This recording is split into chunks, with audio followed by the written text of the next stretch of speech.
What's up? Want to come? Yeah, I'll go with you. Alright. I'll go get a hat. Alright, go get a hat. Get your hat. We know this truck is on all 4 flats and they won't air up, so we're taking tires off of the 1980 Dodge because same bolt pattern, so they'll fit on the truck we're going to get.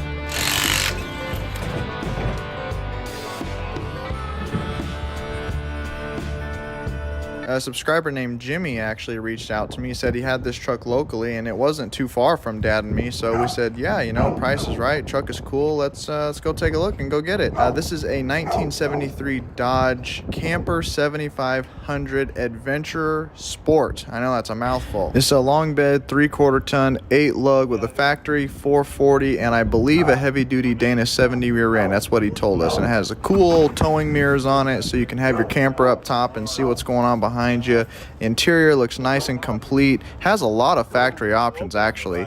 I don't know if this is factory, but it is a TAC, which is a cool add-on I think, and it has this fuel efficiency gauge. Was that tell you your miles per gallon? I think that's pretty cool. It's got the bucket seats with the buddy seat in the middle with the cup holders, which is pretty neat. Usually they came with a bench seat. So we're gonna switch these tires around real quick and load it up and get going.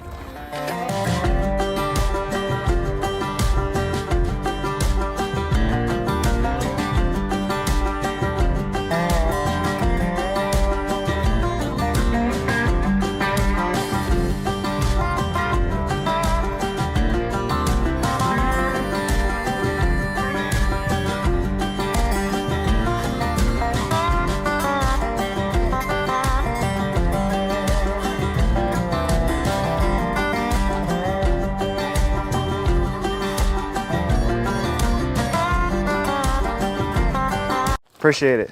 No, thank you, Jimmy. Yep, thanks for coming. Yeah, it's a cool truck. I'm super stoked. Yeah, I'm stoked about it. Thank you, sir. No, I appreciate meeting you. I appreciate meeting you.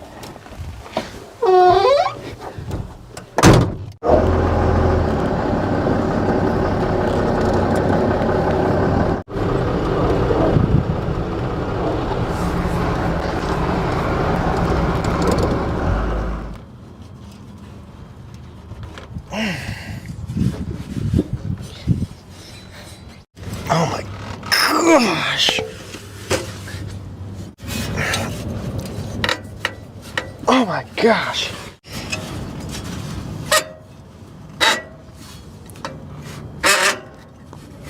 Okay, yeah. Okay. I see it turning down there. Now that it's up on all 4s, let's just take a quick look around it. I couldn't really get a big in detail shot. I was trying to get it out of where it was when I bought it.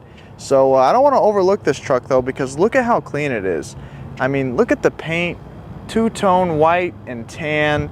This paint would clean up. This is actually a nice truck, guys. Like, this isn't just a beater. This is a very decent rig. The grille doesn't even have a dent in it. It's got the headlights. It's got the turn signal lenses below it. The bumper doesn't have a dent one in it. It's got the turn signals mounted on the fender, which I think is a really cool feature. It's got all of its stainless trim. It's got its wiper blades. It's got the doors and the windows. None of it's even cracked. It's got these cool tow mirrors on it. It's got all of its trim. You know, every single piece that's missing is a fight to get if you don't have. Even the signal lenses are intact. All the way down the side, there's not a dent in it. I mean, look how straight it is. And I know that you guys in the Midwest and in the East are just screaming right now because look at this. There's no rust. There's not a rust hole in it. Look at that. Look at the tops of the wheel wells, the fender wells, the rockers, the doors, everything. This truck is clean as a pin. It's got the toolbox. This has got to be one of my favorite features. It's got the toolbox right here. Totally intact, not all messed up, a little bit old, but hey, not a big deal. It's got a jack in there. And you know, I don't know why they don't put toolboxes like this on every truck, because the well right here where the bed comes down is always wasted space. I don't know why they didn't put toolboxes on all the trucks. Again, all the trim going up to the back, all the emblems, everything. These aren't the correct rims though. These are like 90s Dodge rims. Somebody's put those on sometime down the line. It's got this really cool camper shell on it that's not in bad shape. Actually really good shape. Tail light lenses, bumper. Yeah, this truck last registered April of '98, hasn't ran since then. It's 25 years. So I was 1 year old when they parked this truck. I went through elementary school, I went through preschool, I went through middle school, I went through high school, I went through college, had girlfriends, got married, all while this truck was sitting. All while it was parked, doing nothing. Again, check out the bed. Absolutely immaculate. So happy with this. Let's just take a look underneath. Clean as a pin. The definition of clean. I mean, wow. Again, coming around to the other side, we got the same thing. I can't even find a dent in it. I can't even find a ding. And I know it's got the extra tank cap right here, but it just leads to nothing. So maybe there was at one point and they took it out or what, but there's no extra tank in it. This is the tank. Coming inside, it's got these cool running boards. Don't know if that's factory or not. The trim for the door panel is in the truck I saw, so I do have that. Again, we got all of our gauges. It says it has 23,200 miles on the odometer, probably 123,000. I know the needle's covering it, but it does say 23,000, I believe. This I'm fascinated by. I don't know if this is factory or what, but this has me very intrigued. Fuel efficiency gauge. Is that measuring your miles per gallon? I don't know. I want to know if that works. It's got a tack on it, and it has like a horn. It's like an extra horn. There's a big horn under the hood. It's an automatic 2-wheel drive. It's got a CB in it. It has air conditioning. I mean, it's got the friggin' works. Radio, cassette player, and the guy's got all his cassettes. Right here. Let's see. RCA. Best of Floyd Kramer. Wonder if he's got some Led Zeppelin in here or something. See, this is Temptations. Cloud 9, I Wish It Would Rain, You're My Everything. That's cool. Another one, Chicago 19. I really dig this buddy seat cup holder situation. I like that a lot. Again, it's got the bucket seats in it. A little worn, but you know, at least it's there. This is what goes first. We got a lot of rat turds in here. We got a lot of mouse house rat turds, rat nests to clean up. This came with a factory 440, so it came with the big boy. Looks totally complete under here. Hoses are pliable. Doesn't look like anything has been messed with, except where the mice got it. You know, they got the spark plug wires. Air cleaner, master cylinder, power steering hoses. We got, got our oil filter down there. Got our alternator over here. We got that big horn. That's where that button goes. That big old horn. Let's see.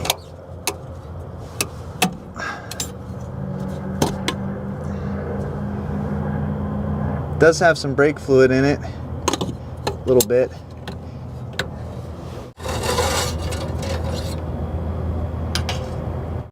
Yeah, there is some oil on the dipstick. Like it has a 4-barrel on it. I can't tell if that's I can't tell what kind it is, but it's got a 4-barrel on it. What it's looking like. Yeah, it's got tranny fluid. So we're gonna clean this out. It's just ridiculous in here. It's violent. Yeah, it's violent in here. Now, they bring all their thorns and thistles with them.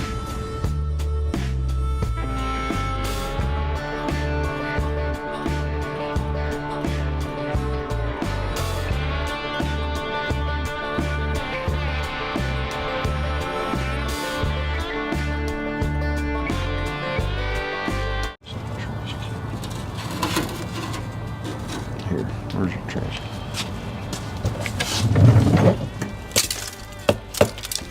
Well, we got the seat out. Featuring Can't Get It Out of My Head, Boy Blue Eldorado, Jet Stereo cassette. Yeah, dude had a lot of cassettes.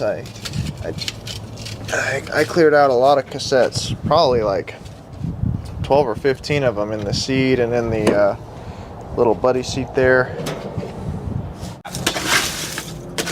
Oh look, more more cassettes. Okay. Dude loved his cassettes, man. He was jamming. It's got this one, but look at that. It Y's off and it goes down here, and there actually is a second tank down here. So, isn't that kind of cool? Yeah, he had an air horn in here somewhere, and he had a air tank right here. I don't know where the compressor is for it. I have yet to see that. Kind of cool though.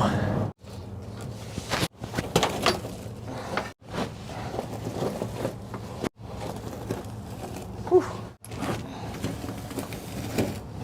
I'm real happy this carpet's staying together. Oh man.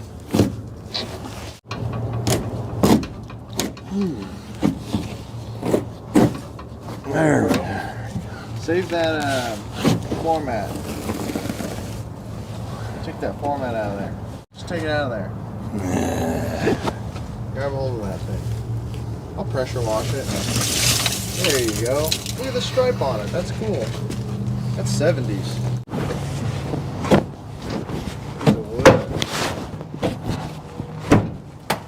What's all that for? I don't know. I didn't even know it was screwed in. Carpet's out, the insulation's out, floors are cleaned out, and it looks pretty dang good in here. The floors are pretty intact, which is amazing. This is the only spot here, and honestly, before I put the carpet kit in it, I'm probably just gonna cut this out and put a new piece in. It's pretty flat. It wouldn't take that long to do, and you know, we'll fix that rust hole. I want to get the spark plugs out and put some stuff down the cylinders.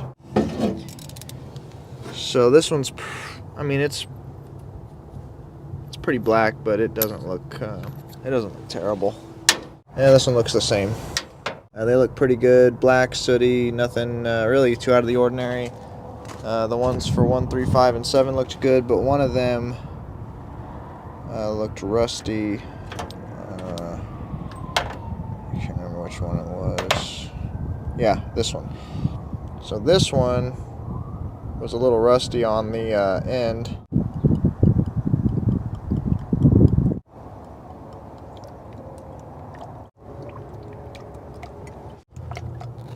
Four.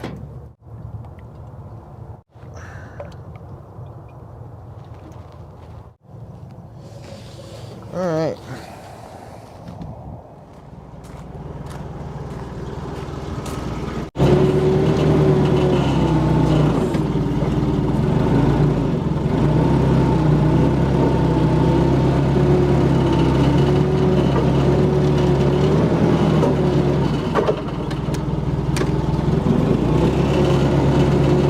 That's it.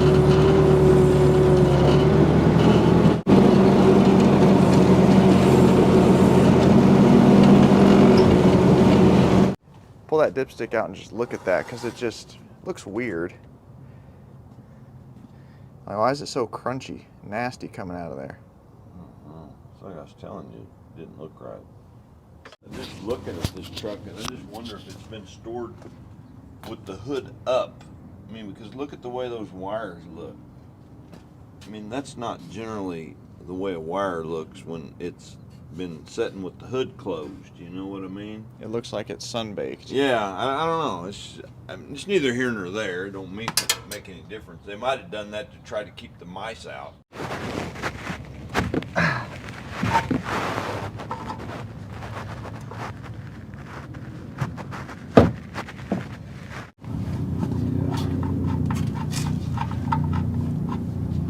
Uh-oh. What's the matter?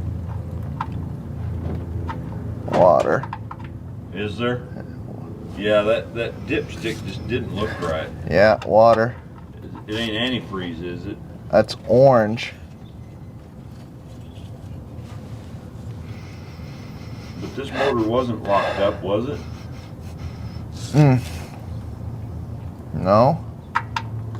Water. Oh, How much water? water. Lots of it. It's full of water. Holy crap. Good. Now it's oil. Gosh dang it. Oh. That's a good thing. But you said it wasn't locked, right? No, I saw it turn. Dang, that ain't good. Where all that water would have came from.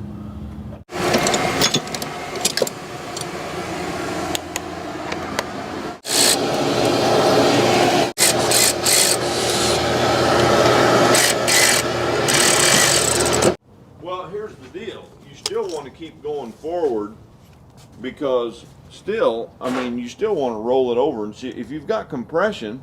Yeah. I mean, still, you're still good. Well, we've made a discovery.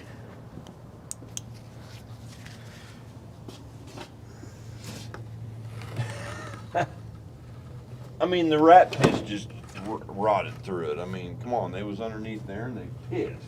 You can see the push rod in there. I shouldn't be able to look down in that motor and see those lifters and push rods in there. I mean, that's the motor, that's the engine inside. That's the engine. That's inside the engine. You're not supposed to see that kind of stuff. No. For sure.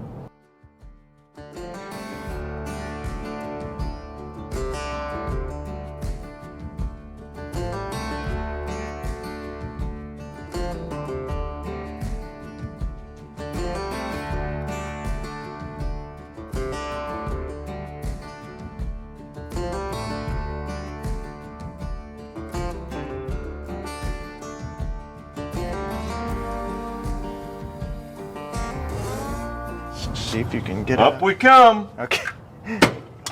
Oh, there it went. I saw it. I saw it. I don't know, you might have to take them bolts out of there because they're going to cock it in there.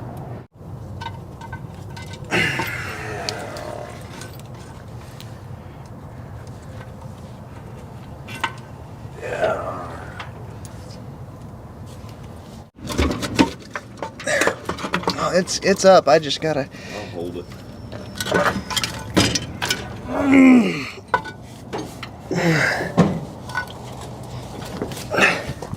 Boy, Yeah. ain't that cute. That needed to happen. No, there ain't. No. You're just vacuuming. Oh, okay. All right.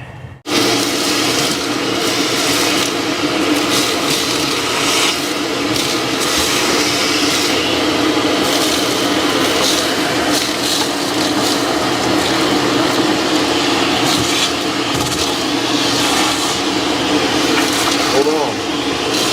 Oh, these are holding it on. These bars.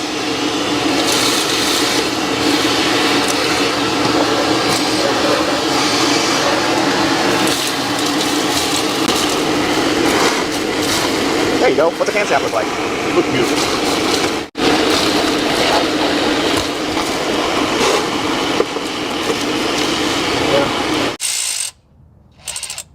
I love this electric battery-powered DeWalt ratchet, and if you guys want to pick one up for yourself, it's in the tagged products in the description of the video.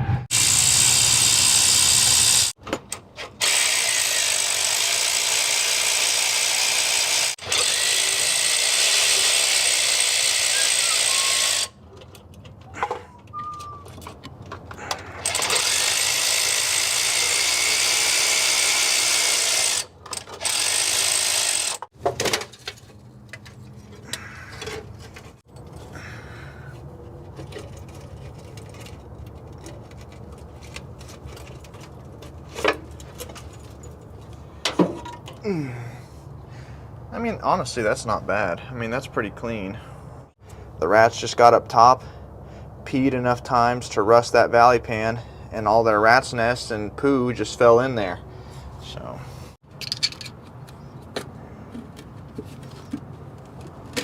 There we go. Oh, look, we might be able to get that bolt out of there. Just start spraying it down. Huh? What bolt? That broke. What? Yeah, I wouldn't want to remember it either. What bolt? Oh, the one I broke? Yeah, there's one of the valve cover bolts broke. At least it's high enough where I think we could actually safely heat it. How did I expect you to get this valve cover off with that Oh, booster yeah. in the way. I know it. I mean, what kind of I stupid... remember back in the day, you had to pull the 4 bolts out of the mounting bolts on it. I'm about to.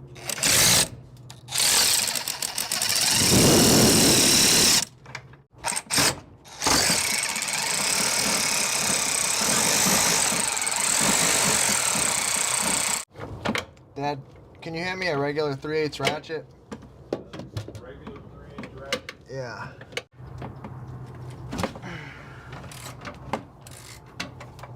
Here's the rockers and the valves on the driver's side. They look all right. So I want to tap on them, see if the valves are stuck or not, and then maybe we can actually put a battery in it and rotate it.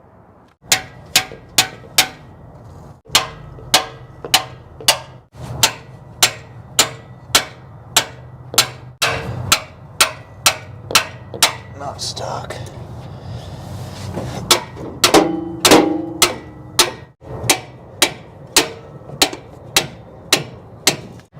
Everything needs to become wet again.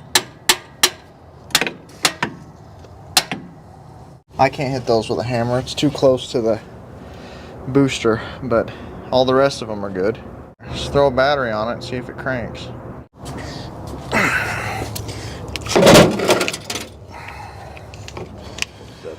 This is the negative. Sure? Yeah, that's for sure. So be careful. Anything could happen. Yes. I'm cranking it. Yeah. You in neutral or park? Getting nothing. Yeah, I knew you wasn't going to get nothing. Where's your test light? Need to find out where all we got volts. Got nothing. We got nothing.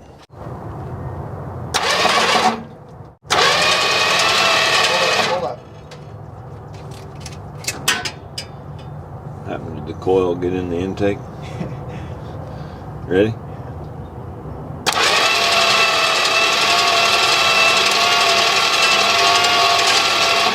This one ain't doing jack. Watch that one.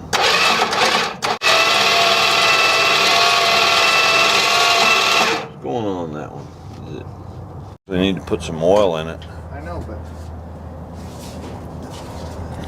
Because as we're cranking it, it'll be pumping some oil up there. there we go. It went.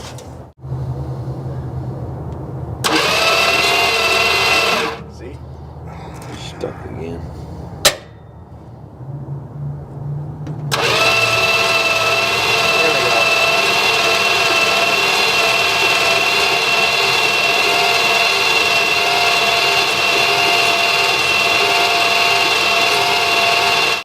There you go, dumping on the cam.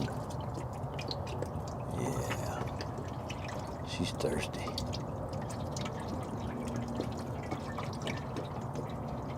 Yeah. Yeah, it needs it. How many quarts do these 440s take? 5? 5 is general rule of thumb. It may be a little bit more, but I doubt it. Most of the time all I ever seen was 5 quarts. We're looking through the glove box trying to find the booklet, which I think we found it right there, that tells you about the truck, to see how many quarts to put in it, because I've already put like 6 quarts in it. It's not reading on the dipstick, but it's pretty cool. In there we found the original dealership warranty information. This truck was bought in California. That's why there's a sticker here from Chrysler that says the California exhaust emission standard. So, and this was a California truck, so this truck had to be up to California emission standards. That's why that sticker's on there, which is kind of interesting. So this has been a West Coast truck all its life. 6 quarts, and then add 1 quart for the filter change. So 7 quarts. Maybe, yeah. I mean, but this is a 400. They're not even showing a 440 in here. I wonder if this is a 440. Dad's spraying some PB Blaster down the intake tubes. It'll get on the valves and whatnot. I'm gonna just put my thumb over the holes and we'll jump it and crank it and see if we have any compression. Real good, That's real good. Okay, go ahead. Ooh. Real good, real good. Okay. Oh, really good. I can hear it. All right, go ahead. Yeah, go ahead. Oh yeah, that's really good. I can hear it. Yeah, it's good. Oh, really good. That's a killer. Yeah, that's really good. Go ahead. Woo! Man, that's a killer. That snaps. Good stuff. All right, I don't know if I can get the back too. Maybe, can you reach them? Yeah. Heck that's yeah. Good. Wait a minute. I'm not getting anything. Alright. See, it's squirting. It looks like it's coming back out through that intake. Are you, do you have your finger fully over it? Yeah, I should be getting something. Nothing.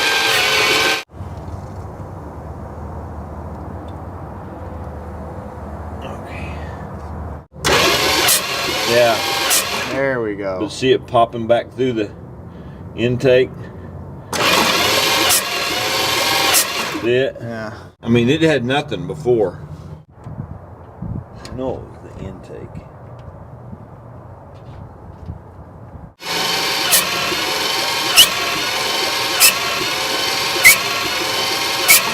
It'll probably give it up once we run it. Well, I mean, what else you gonna do? Yeah. Dad's got the oil filter off down there, and we're gonna see if anything's coming out, because it's not.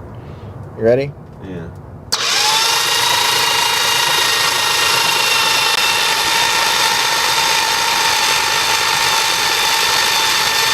I'm not seeing anything come to the top either. And I don't know how long this would take, but it shouldn't take that long. So we're still not getting oil pressure, and this is the oil pump. They're external on these, so you can unbolt them. They're not in the oil pan. And this is driven by the motor, this like hex slot. And you can see that it turns freely. Oh, yeah, yeah. Those gears in there are what pump it, but it's as dry as a bone. I mean, there's not 1 ounce of fluid when I took this off. Nothing dripped out or nothing like that. So I don't know, maybe it just lost its prime. I mean, I'm hoping. So what I'm going to do is fill this with Vaseline, because when you fill it with Vaseline, it basically seals it. Where did I put that Vaseline at? Right here. If you fill it with Vaseline, it pretty much seals that pump, and whenever it starts rotating, it immediately creates a suction, and it should suck the oil up through the pan. And I blew through the holes on the block with this, and I could hear it making bubbles in the pan. So I don't think the sump is plugged up, or else the air would just come back out at me. And this piece is driven by another hex piece in the motor, and when we turn the motor over, I can see it turning. So I know this is turning when we're cranking it. You ready? Yeah, so the pump's back on. I filled it full of Vaseline. So this is our last ditch effort tonight to see if we got oil pressure. So go ahead and crank it, I guess, and let's just see if it's doing anything. Is it getting full of oil down here maybe, or am I seeing oil, or is that where I just poured it earlier? Well, I'm not for sure. See it? Yeah, it's See getting it? oil. Okay, good enough, Yeah, good enough. It's getting oil. Yes.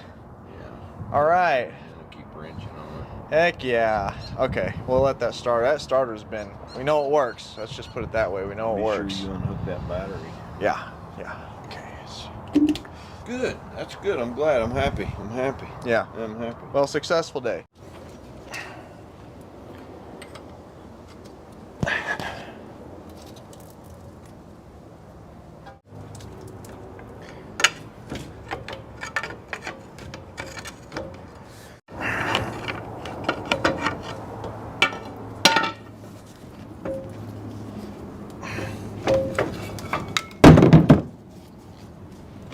These pads look about 50%.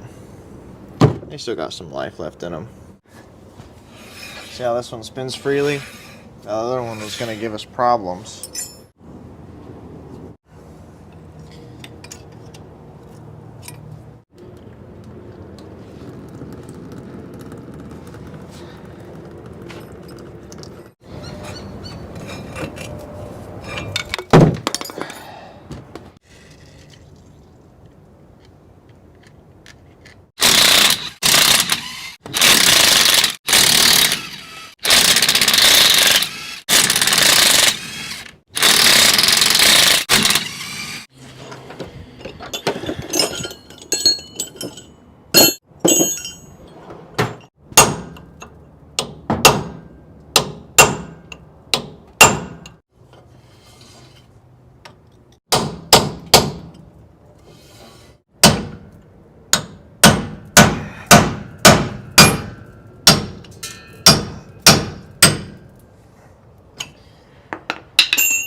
there's sockets to fit these nuts, but I think my dad has a few, but you can usually just chisel them off.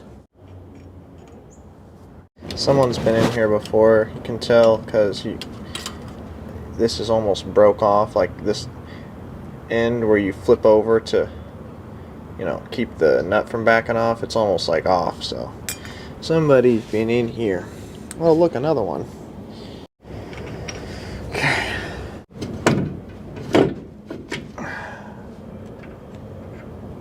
It says USA right on the bearing. That's what I like to see. Yeah, this bearing is in great shape.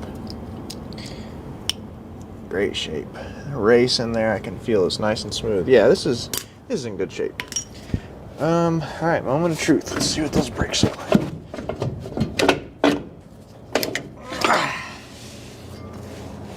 So this shoe right here is pretty thin, and this one's got a little bit more meat on it, you can see, but we'll probably do these anyway because that's pretty thin. You're getting pretty close to the rivets.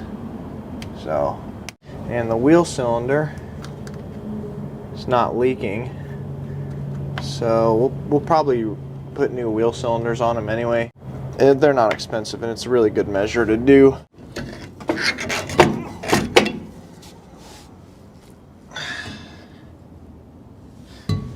Rear shoe looks worn pretty good. Wheel cylinder is not leaking, because if it was leaking, you could do that dust boot like that and fluid would come out. So yeah, these are in pretty good shape, to be honest. Not bad at all. But you have to check, you know, you have to check. You can't just leave it all up to chance.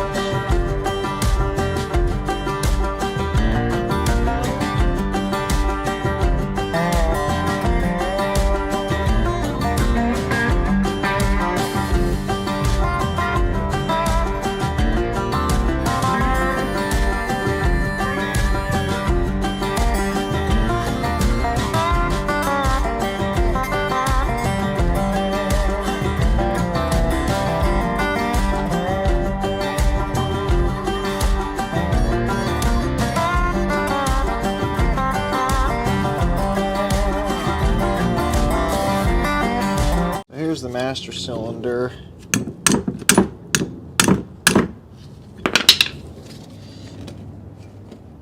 Oh, there we go.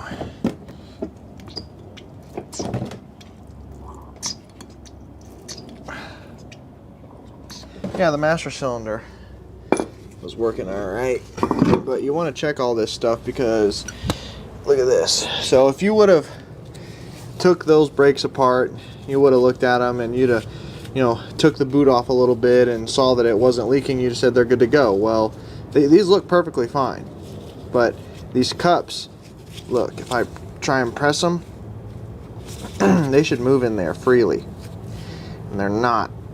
So these are frozen up. You can see I'm getting a little bit of fluid out of them, but these are seized up. But to the naked eye, they looked fine. This one's moving, you know, as fluid comes in, it's trying to escape out of the cylinder, and it pushes this cup out, pushes the shoe against the turning drum, and that's how it works, goes in and out. Well, this one is seized, and this one's moving. So you would have, only one shoe would have been engaging, and you'd have burnt up one shoe, and you'd have had to do the brakes anyway. So there you go.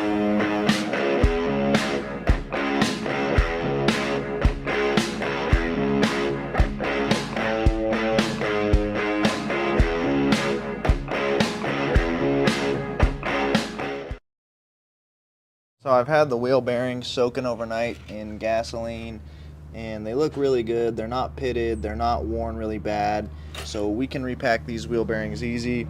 As far as the rotor goes, the rotor is really nice. If you can catch your nail on it, that means that it needs to be recut, but this is pretty smooth, pretty nice, so we'll go ahead and reuse this. And the wheel seal is in good shape. It's hard to see on camera, but it's not cracked, like the rubber's not cracked, and it's not hard, so we'll reuse the wheel seal too. So you know, while we're waiting on parts, we're just doing everything we can while we're waiting on parts. So I'm going to repack these bearings, put the hubs back together, so when we get stuff, we'll be ready to put it back on. I can probably also take these calipers and bust them apart. And we also need to rebuild the carburetor, because once our engine parts come in and we get all this sewed back up, we're going to need a working carburetor.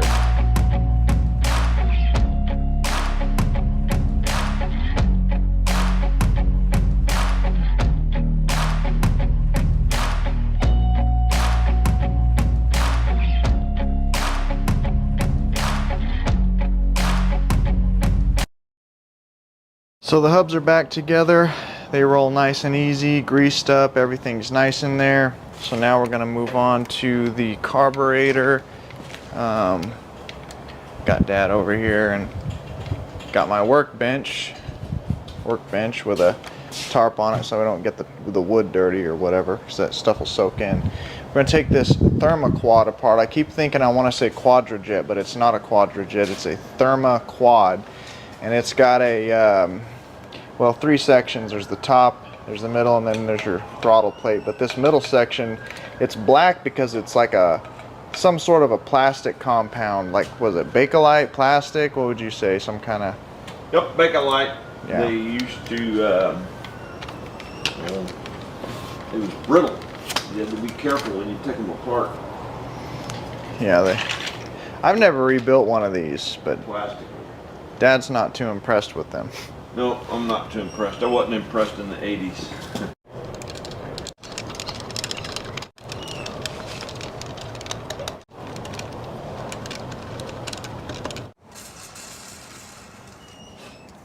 So we already broke one of the idle mixture screws trying to take it out.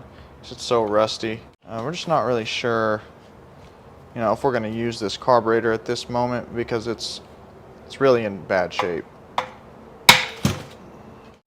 These throttle plates are, you can just see they're completely seized to the casing. This casing, because of the moisture that got down in the motor, you know, it would evaporate and come up through the carburetor, and maybe it had, I don't know if it was the rats. I think it was just the moisture that got in the motor. Pee. Could have been pee, could have been moisture that got in the motor, but it came up when it evaporated through the engine, and it seized these throttle plates to the case. It's deteriorated the base of it to it's pitting, so it might not even seal well if you put it back on. This Bakelite middle plate, the throttle is completely seized. So we could spend a day or two trying to rebuild this overcomplicated carburetor that was never very good in the beginning, just to get done with it and have a subpar, not well built carburetor in the first place. So I think I'm going to just call it quits on this and put something else on it, because we're just wasting our time. We're just spinning our wheels. It's not even good to begin with. Getting these things to separate, and I've had them crack, I've had them break, and oh my God. Chrysler knew it, you know, they knew how they was. Why they did this, I'll never know.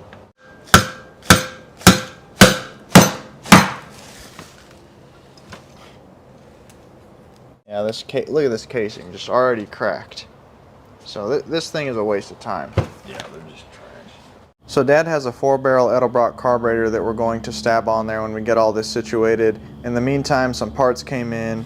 The intake gasket came in, the valley pan came in, the 2 caliper rebuild kits came in, and the fuel pump came in. So we can start putting some of this on now and actually getting it put back together. And if you put your finger over one of the holes and you actuate it like that, you can feel nothing is happening, no pushing or pulling or anything. So that wouldn't have worked at all. But this one, wow, it's tough. You can hear it in there. You can hear it sucking. Yeah. So this one's working. We'll put this line on this one so we can run a hose up to the carburetor, and we'll have a working fuel pump.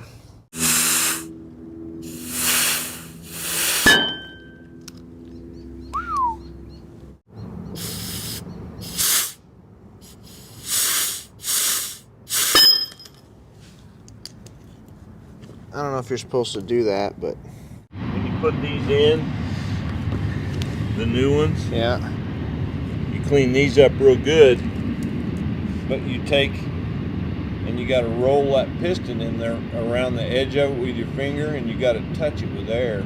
and then that lip will flip, kind of bloom over the top of it, and then you can push it in. You got to be real careful when you do it, because the air could bust that piston out and hurt you. Yeah, you know, you got to use your head. You know, you just use a tad bit of air.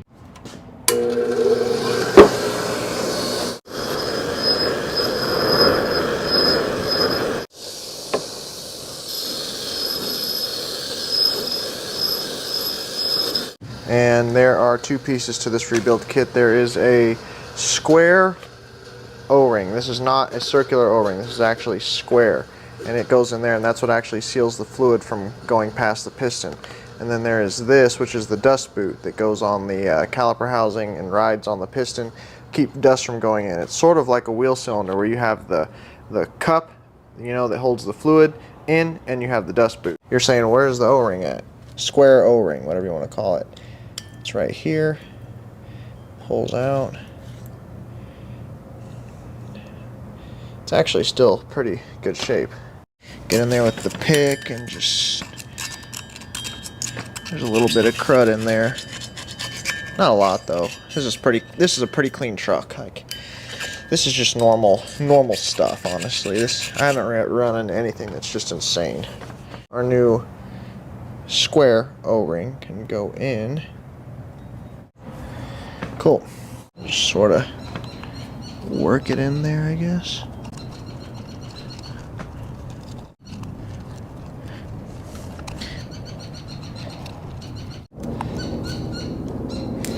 It's in the lip. Shove this piston in there. Ooh. That's got a lot of force.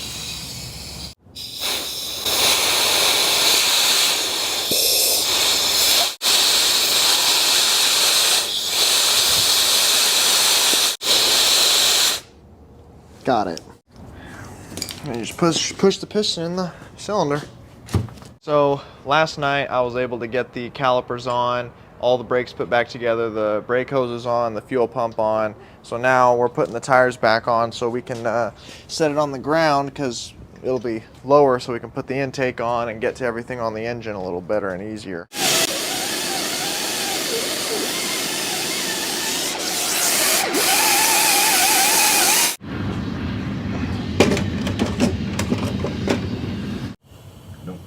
Don't wrench on it too hard. Just see if it'll move. Is it moving? Oh, it's moving. Oh, okay. Good.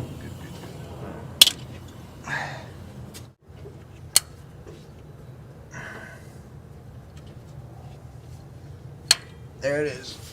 Get in the corners. Get it in the corners. You want to see it squeeze out. Yeah.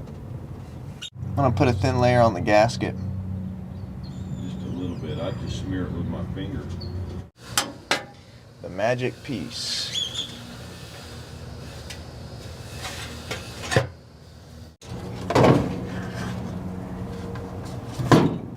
You have to be real careful.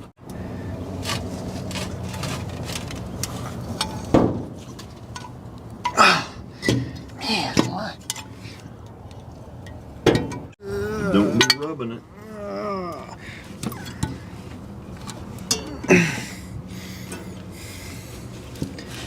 Get that wire out of the way. Okay.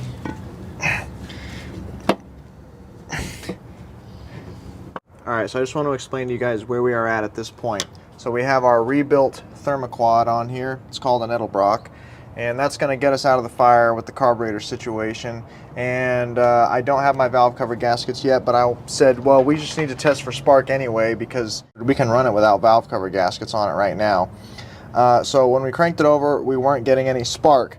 And so then started having to do some diagnostics and digging into some electrical things. So the key is on right now. I said, all right, well, do we even have power at the coil?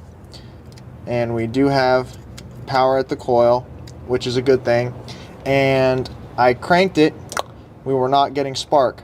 I said, okay, do we have power at the ignition module?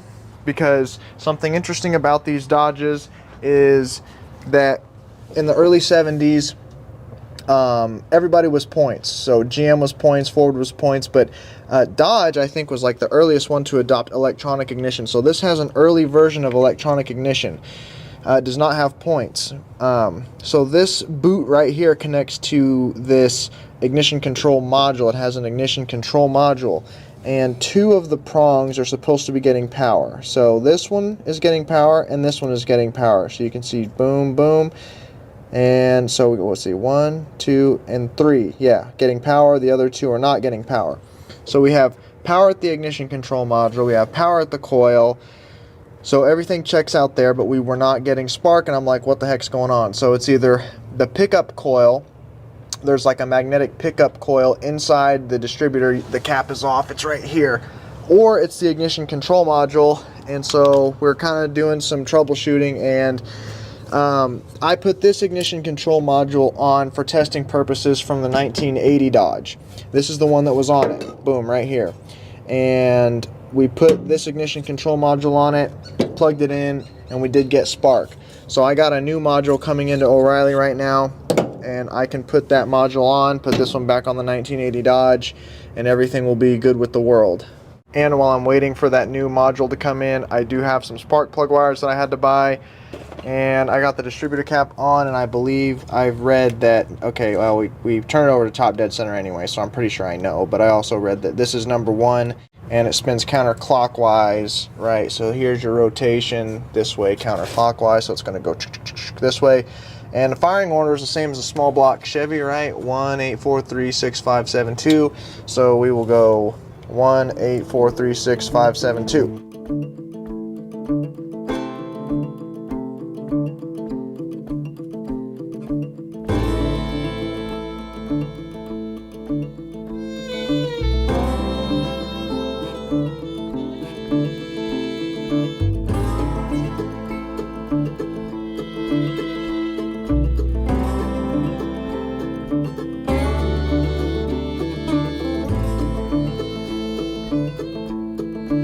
Pretty confident. They win. All right. Go ahead and give it a whirl.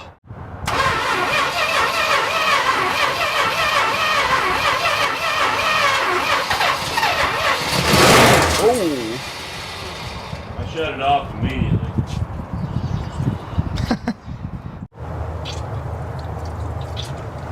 Ready? Yeah.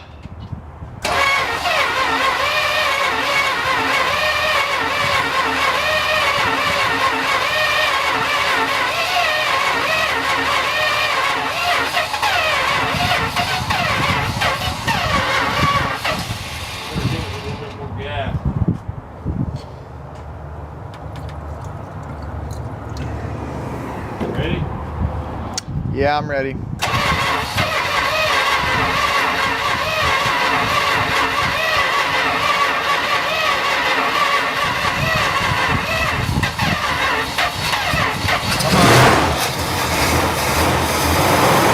There we go. Wow, that sounds good.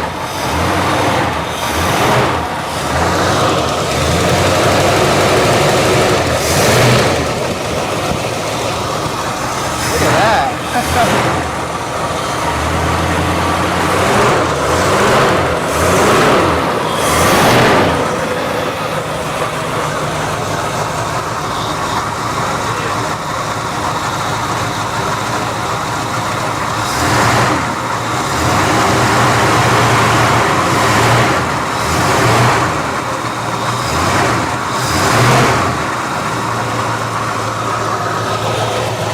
Yeah, it's building oil pressure.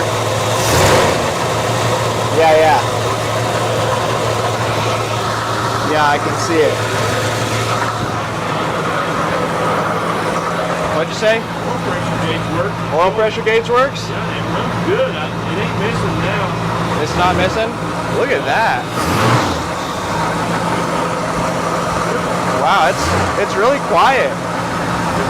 Wow, I'm very impressed.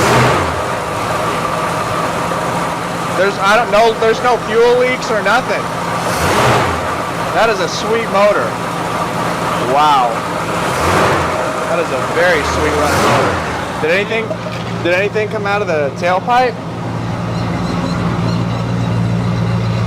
Let's see, where is the tailpipe? Oh. Yeah, a little bit. Listen to that. Holy crap. That is a very nice running engine. I'm very impressed. I'm not going to run it real long. This truck runs good. Let's see if it'll start again. I mean, Did any of the other gauges come on? Alternator? I didn't see the alternator charging. You know what? Let me put a gauge on it. Hold on.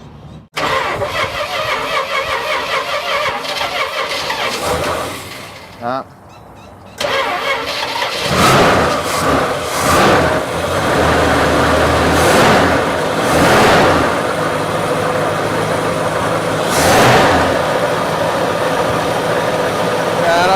don't think it's charging.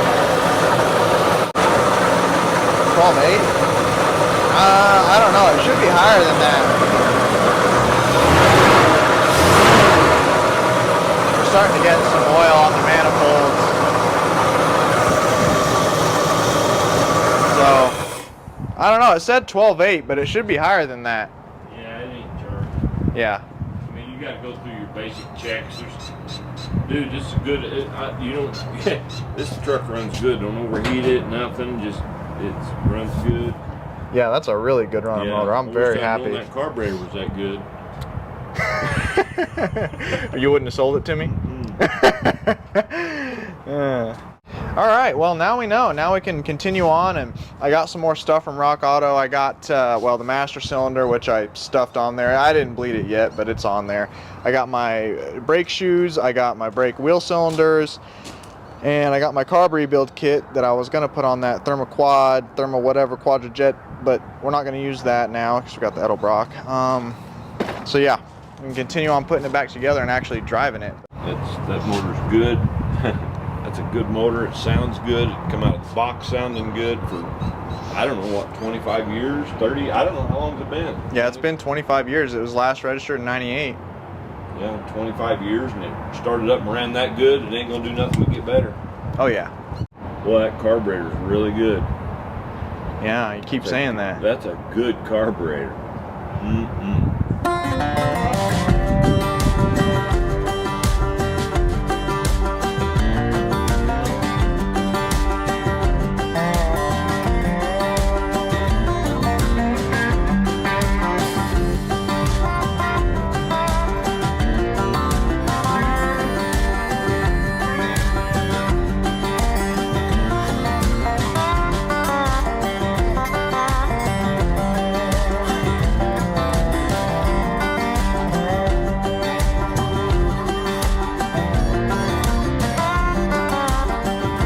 Back brakes are put back together, the axles are in, everything is siliconed up, got the tires on, got it set on the ground, all the hardware inside the brakes was good, the drums looked really good. So all we got to do now is actually bleed the brakes. I think we're about ready for that. I got to bleed the master and then we can bleed the brakes. But what I want to do today is put the valve covers on because I got my gaskets and I got my valve covers, and that'll make it to where we can run it so we don't leak oil everywhere.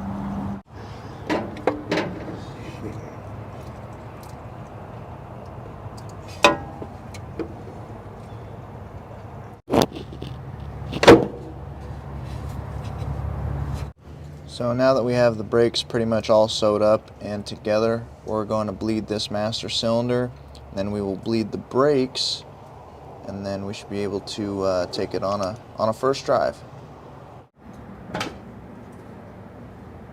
Ready? Yeah, go ahead and start hitting the pedal.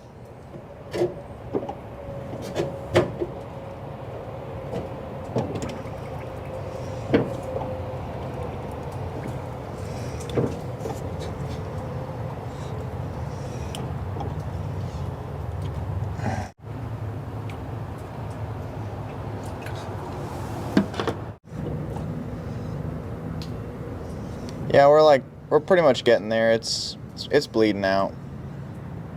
Holding it? Yeah. All right. Oh, okay, now I am, okay. All right.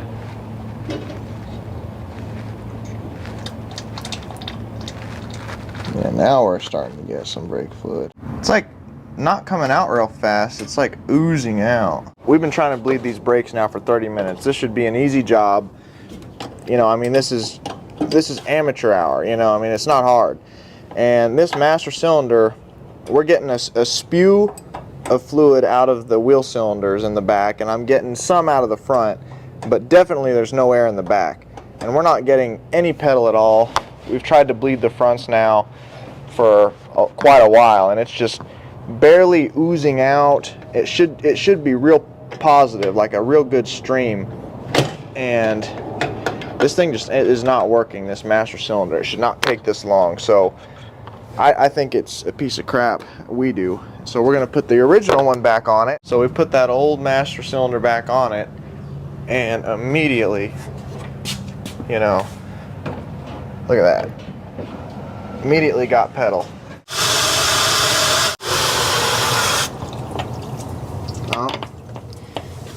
Oh, looks like it's coming out of the Water pump? Where's it coming from?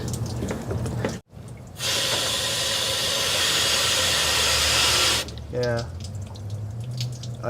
Is that hose cracked? Yeah, that hose is cracked.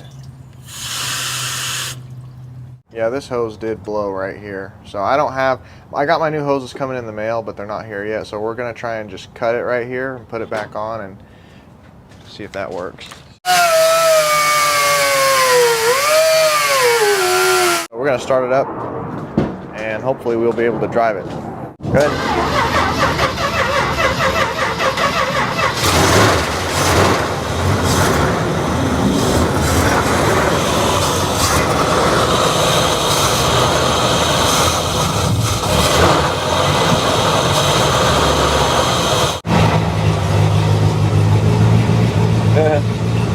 Wow. It wasn't charging yesterday. Got a few drips. It's just a little bit of water, not a big deal.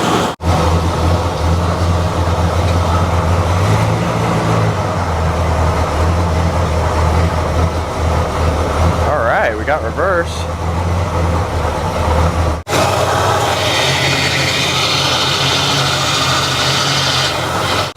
Definitely low on training fluid now.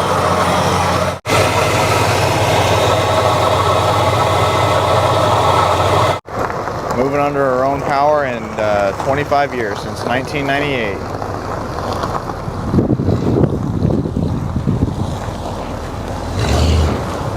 Oh. Second. I don't feel third yet. I don't have my TV cable hooked up, so I mean it's in second though. Speedometer work. Speedometer's working? Yeah. All right.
Man, it just started pouring on us. Got to back it in and there we go. That far enough?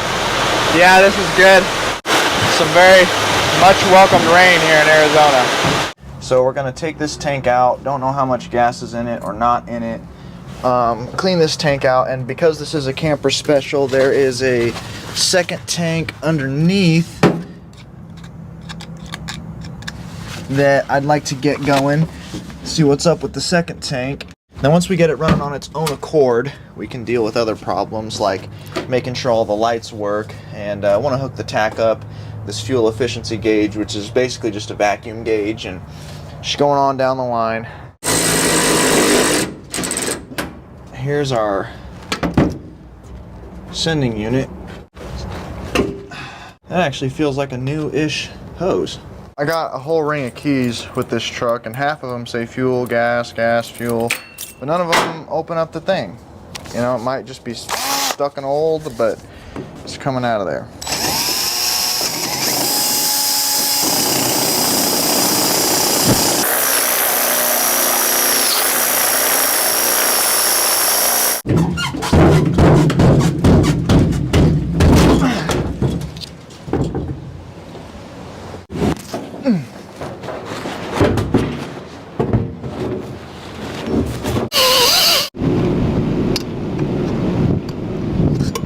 Finally came out.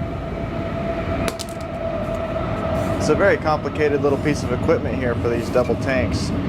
Double vent hoses, Y pipe. This is all legitimately set up. I mean, it's pretty cool.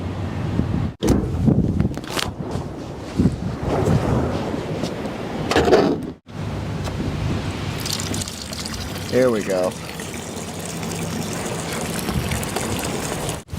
Ah! Spilled some, but I mean, that's probably 3.5 gallons right there. Wasn't super full, but we'll clean it out a little more. Alright, now that the tank is empty, we can look down in there and we can see that it's really not that bad. There's a little bit of debris down in there, but we can just throw, you can look at on the left there, you can see where the gas level was. That's what that old gas does. Look how orange and stained it is, but not a lot of debris down there. We can throw new gas in it, throw a fuel filter in between, and we should be able to live with that without getting crazy with it. And now we got to move on to the secondary tank, which might be more of like a, I don't know, problem. There could be more to do with it, because I'd like to have both of these tanks working. Yeah, there you go. There's a giant hole there where I don't know if mice got in there, possibly. It's been laying open, so debris and dirt and leaves and that stuff got in there. So we're gonna put all new rubber hoses in there. I'm gonna have to go get new big hoses made, this fuel hose. So let's go ahead and drop this tank and see what we got.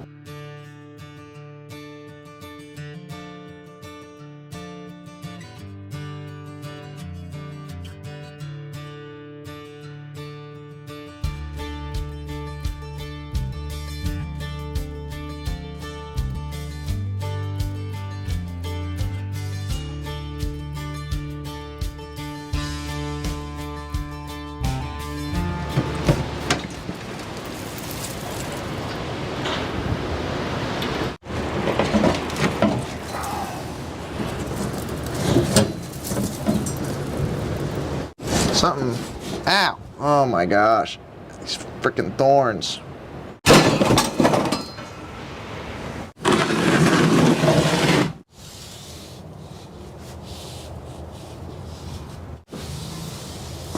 Look at all that.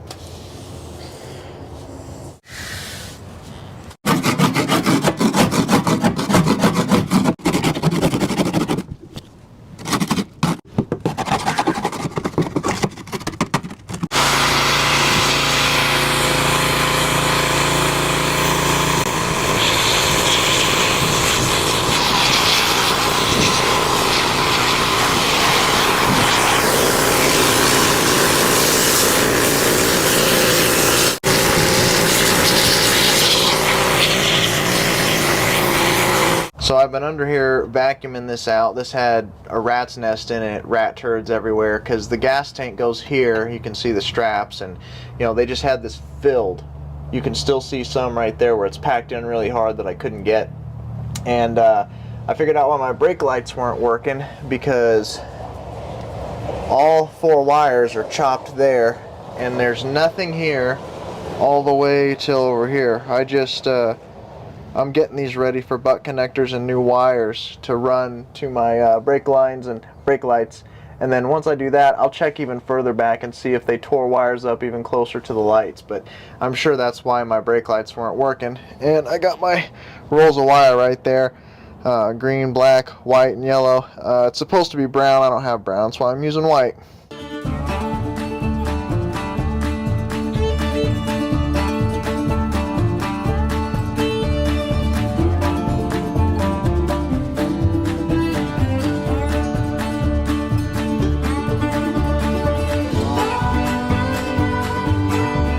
This right here is the second sending unit. This doesn't go all the way down. So this right here is a vent. Here is the leads for your sending unit. This is the pickup tube for the fuel to come out of this tank, and this is the fill vent. So this is a thicker, a little bit bigger vent, so that whenever you're filling it, it can vent out faster, because the smaller vent hole won't vent as fast. The inside of the tank doesn't look that bad. Luckily, like I showed earlier, that hose had broke. It was just open, and it let all the gas evaporate. So that's why the tank is pretty clean on the inside. So I got the new hoses clamped on up top, so I don't have to try and do it while I'm up in there. Fuel feed line, vent hose, sending unit leads, and I have new. And I'll plug the sending unit in before I put it up in there. Some of the wires were 8 off anyway, so there's the ground and there's the power.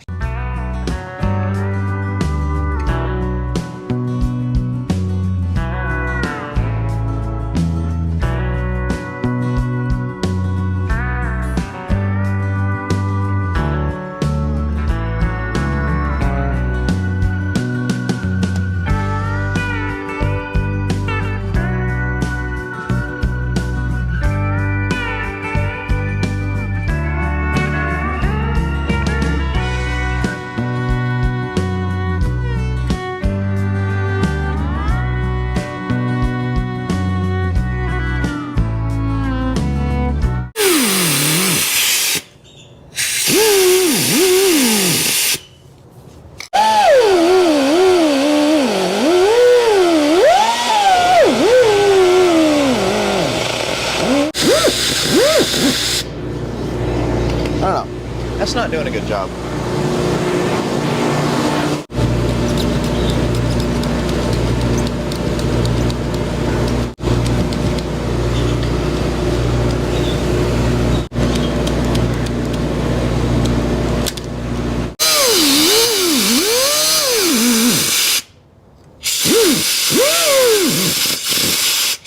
Man, this is some serious gas hose. Friggin' metal wire in it.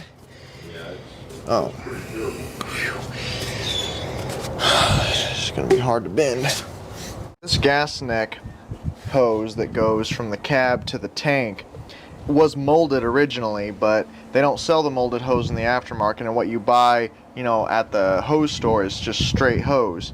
So it's got this curve in it, and I'm scared that by bending it and twisting it on the truck, I'm gonna break one of my gas necks. So I'm trying to use the press to sort of press it in the shape I need, because there's a wire in here.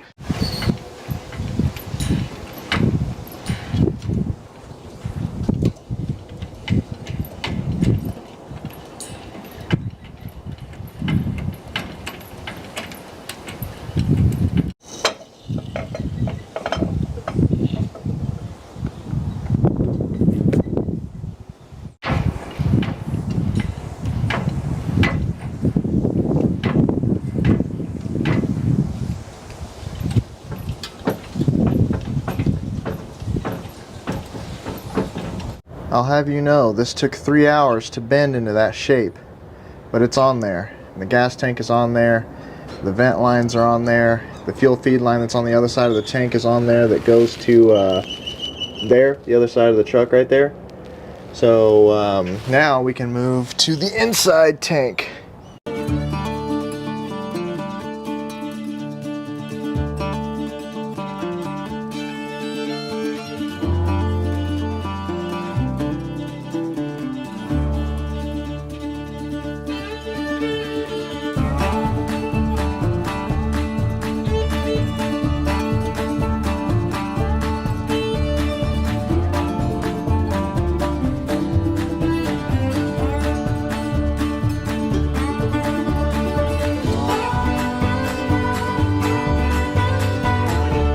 Alright, so the in-cab gas tank is bolted in, everything's together. Fuel neck is in, vent hose number 1, vent hose number 2, which is back there, which you can hardly see. Fuel neck hose that goes down to the tank underneath the bed, that's all on, all secured. And what I noticed is these wires right here are 8 off. They were going up into the cab and they go around here. That's the fuel sending unit over there, and I just started pulling on them and they came out. See, the mice just got to it. It goes up into the cab all the way around, back down that way. And this is a vent hose. This just goes up and loops around this metal line and then goes down and vents outside the cab. And this is the feed line for this tank that goes down to that auxiliary solenoid changer to change which tank you're pulling from. I have this roll of wire here, and I'm just gonna kind of straighten it out, fish it through here, and then tape it to the wire there, and then pull it back through, because there's enough length to reach here.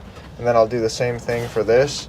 I was able to pull up some more out of there, and it's long enough to reach. So I'm just gonna fish it through there instead of using my wire, reuse the old wire and replug it back together. The only problem is the mice ate the wires all the way up to the housing, so there's no pigtail for me to butt connect to. So I'm gonna have to, this comes out of this housing, and I might be able to go up to the local parts store and get another light housing to put in here, and then it'll have a pigtail on it we can use.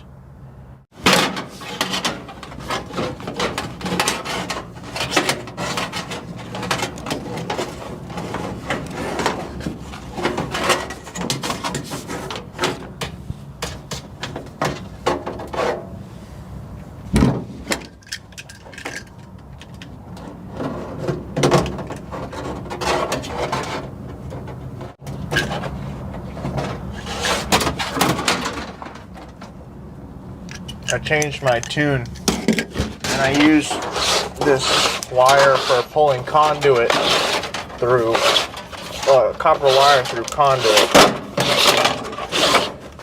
It's a lot stronger of a wire. It doesn't bind up so much. Forgot I had that, so worked a lot better. So here you go. Here's your sending unit wire from the tank.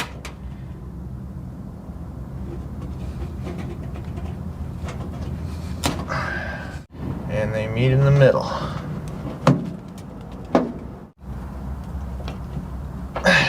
There we go. Now these connected, and these two wires go to the dome light, which I'll have to get another housing for that. So, good deal. Wanted to get that done today. And my parts came in that I've ordered to, I think, wrap up the motor part of it. We have an electric choke for the Edelbrock because I couldn't make the original manual choke that came on the truck work for the Edelbrock carb, so I ordered an electric choke for it. Here's our lower rad hose. Here is our fuel solenoid to change from one tank to the other to go to the engine. Thermostat gasket. Here's our thermostat. Here's our vacuum advance because the one on the truck is not working. Here's our heater control valve because the one on the truck is rusted out. Rad cap, upper rad hose, voltage regulator, even though we don't need it now because it wasn't charging, and then, you know, a day later it started charging, so we'll take it. So what we're doing now is we're trying to finish up the fuel system portion of this whole thing, and I'm going to replace the fuel filter right here that goes to the underbelly tank. I agree with what he did here by putting a fuel filter before the little actuator. I don't know what it takes to plug up that little actuator, but I'm not trying to find out. And these fuel lines are actually pliable, which is kind of crazy. Make sure we got it correct direction.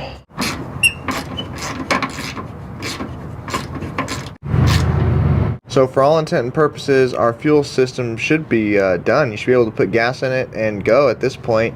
So this rubber hose is coming from the underbelly tank, which is the standard tank. Got a fuel filter on it before it gets to the solenoid.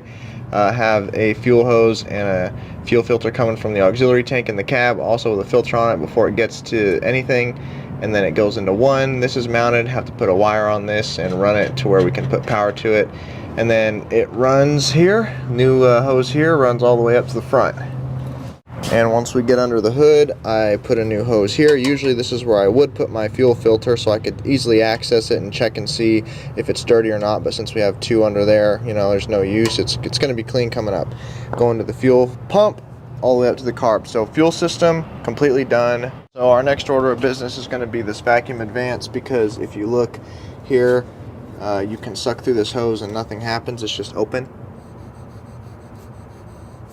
It's not holding a vacuum, but if you do it to this one, you can see it will pull.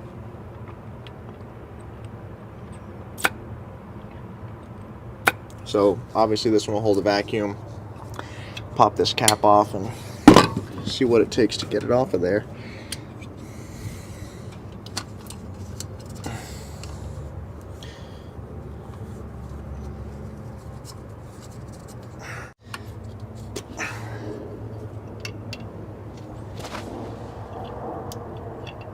So there's two Phillips on the outside case that hold this on.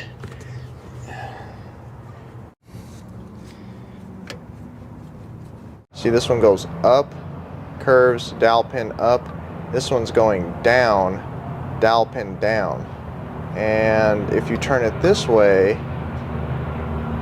they're mirrors of each other. Why am I looking at that? I don't understand what's going on here. Okay, so what I did not notice about the vacuum advances was that they had different kinds of arms. That was a very technical difference that I really didn't pick up on. So ordered another vacuum advance, and we'll start on the cooling system, radiator hoses and whatnot. And we'll just start with a new rad cap.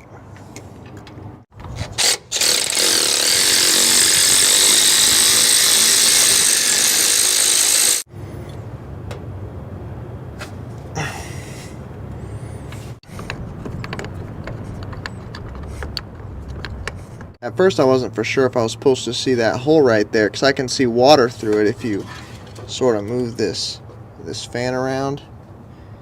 You can see water in there, but it looks like a machined hole, so I think we're good.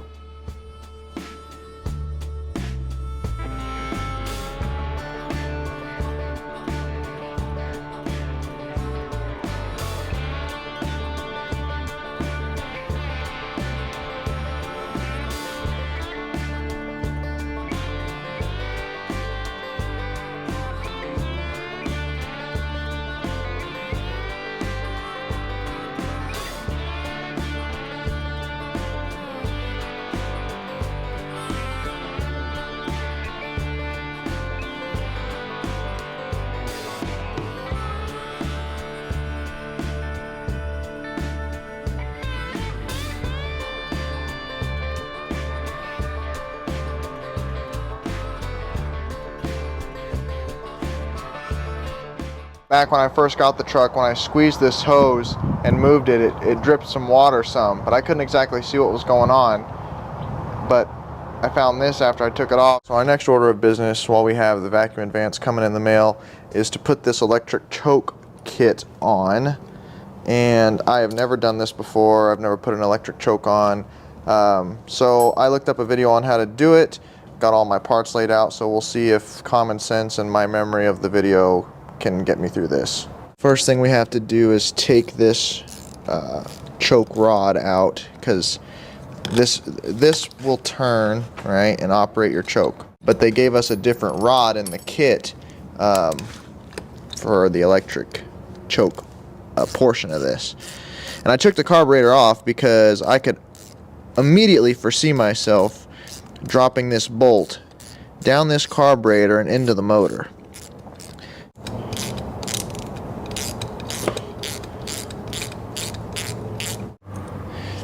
That comes out. This arm comes off. And then this rod should come out of there, and then we should be able to pull the rod clean out. Should go in just like so.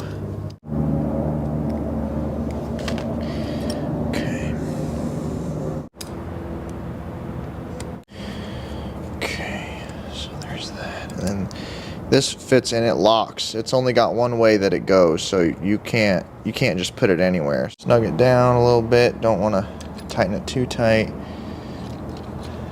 We'll just go ahead and put our other choke rod on. Does this bolt not the same size? Oh my gosh, it's not the same size. Oh man, what are we gonna do about that? 1, 2, 3, 4, 5, 6. Is there any other? So the issue I'm having is they gave me this screw which fits in here to hold the arm on, and they didn't give me another one this size to go here, and I was gonna use the original one that came out of the rod on the other one, but this is too small. It won't screw down. It's that small.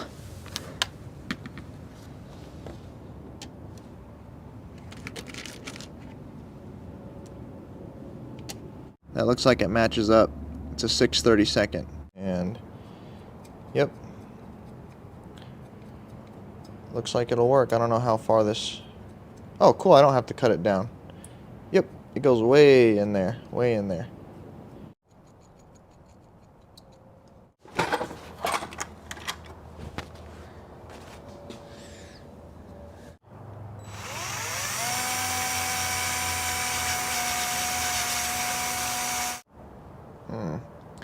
Still close but no cigar.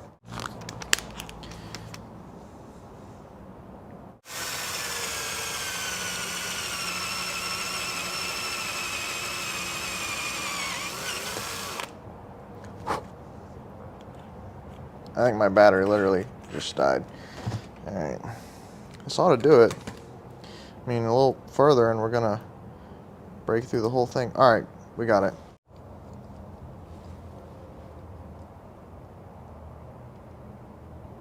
Okay. It's on. Apparently, this is a vacuum port, and yeah, just like you said, if this has not had an electric choke, that vacuum port will be capped off. So this was a, I don't know, manual choke or some other way of doing it. And then the housing itself has a little spot here for a rubber O-ring. So that goes on there, pushes in, right? And then the housing will bolt on here and, you know, create a seal for that vacuum.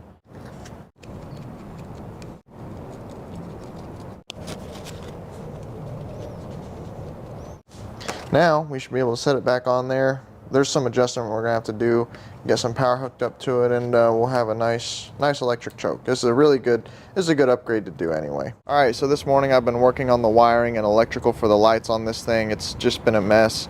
I got these signals working right here, and I got the signals working on this side too. So all the signals front and back are working now. The only ones that aren't working are these fender marker lights, and there we go. So I am getting power to it. It's blinking. That's the wire that goes up here. But no matter what, I thought it might be a bad ground, but it's still not working. And this is not serviceable, so this is riveted. Not really much I can do about it. So I think we're gonna have to just forego these, even though I wish they worked. They're pretty cool. The only other light electrical problem we're having is none of our running lights work. So I think it's a common problem with all of them.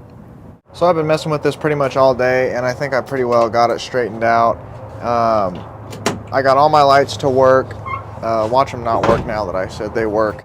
Look, they're not working. I told you.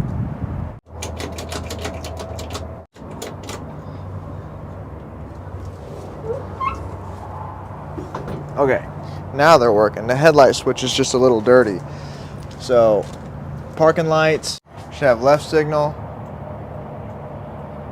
right, and brake. All right, let's try it again. Brake lights. All right, they're working.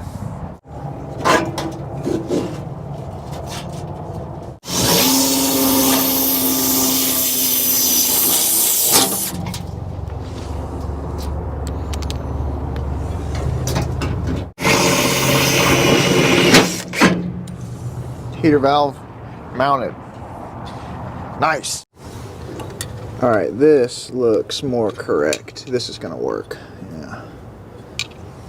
Loop it in there.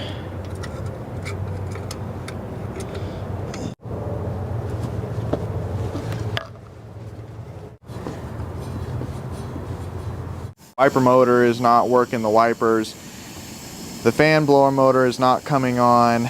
The radio is not playing through the speakers even though the face comes on. So this morning we've been just trying to work through these issues, and we're getting power to the blower motor and we're getting power to the wiper motor where it should be. Dad was out here with a test light. He put his test light on the prongs of the wiper motor, and we are getting power out to the wiper motor and we are getting power out to the blower motor, but they're not turning, they're just froze up. And we got the blower motor out right now, and Dad's doing an old school trick. He drilled a hole in the top of it. Let me see. You put a little bit of oil in it. Yeah. Then you put a little dab over top of it and you're good to go. So instead of replacing it, it just turns hard. It just turns hard. Ain't much.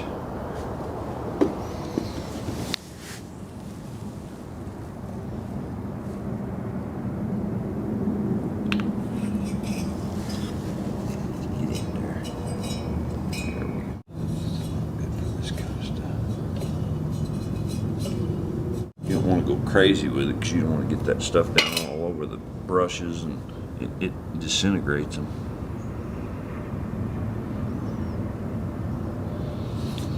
See it?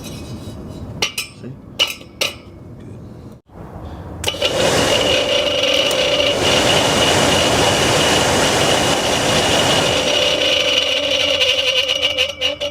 Turn it upside down so it'll run down in it.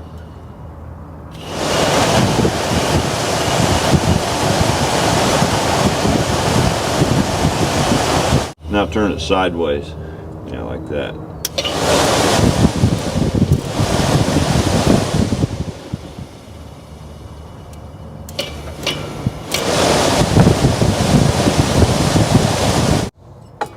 Quit it.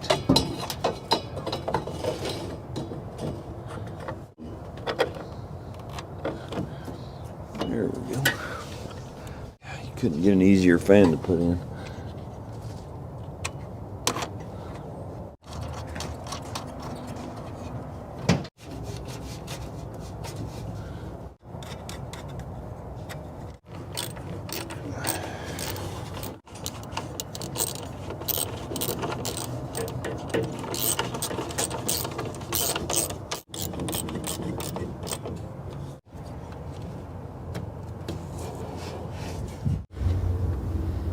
Okay. On. Oh yeah, there's low. Okay. Medium. Yeah. High. Huh? High's not working. Could just be dirty. There it goes. There it goes. There it goes. Yeah. Alright, it's working. You can see it blowing some crap out. Medium, low, Yeah, your speeds are working. high. Yeah, it's working. Alright, good deal. Now, Dad's working on the speaker wires because they've been 8.5 in a few places by the mice. That's why the radio's not playing. That'll do it. And I'm going to take this panel off, and I'm going to take the wiper arms off, get the wiper motor off, and see why it's stuck. Let me pull the clip.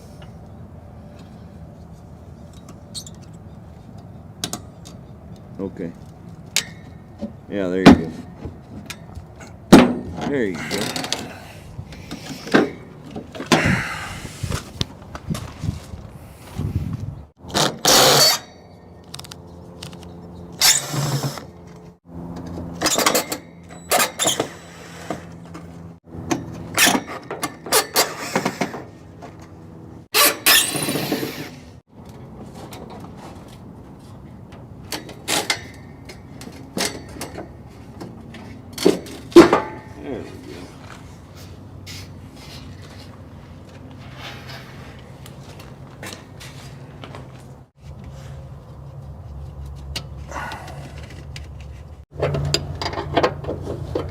do that one last.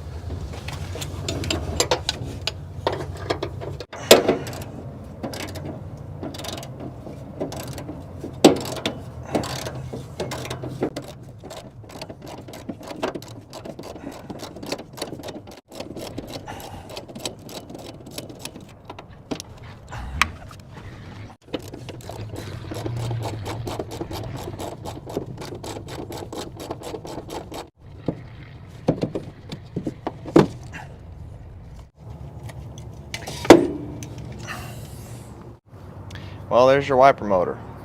It's stuck. They always stick. So it's never the linkage, it's always the motor. Okay, so I got some speaker and some speaker wire because they ate the cones out of the speakers.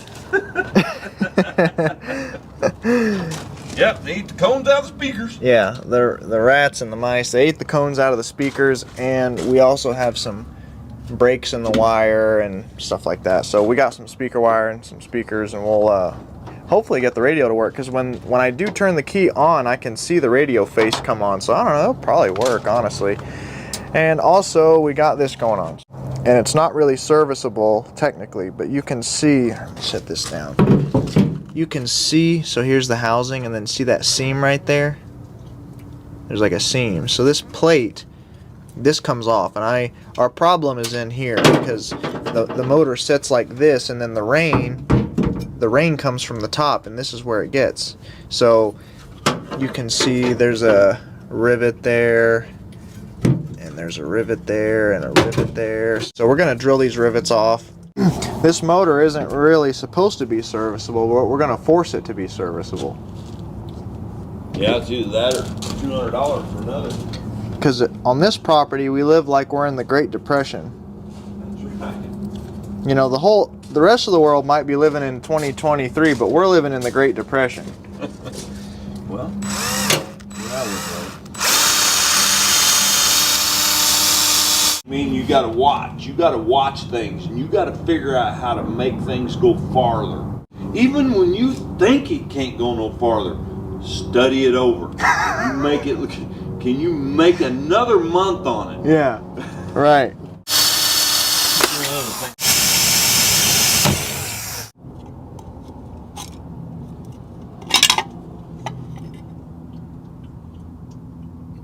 Huh.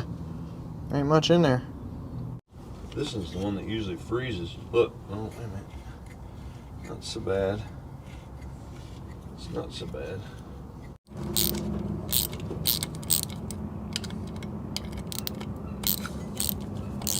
Here, I'm putting this right here.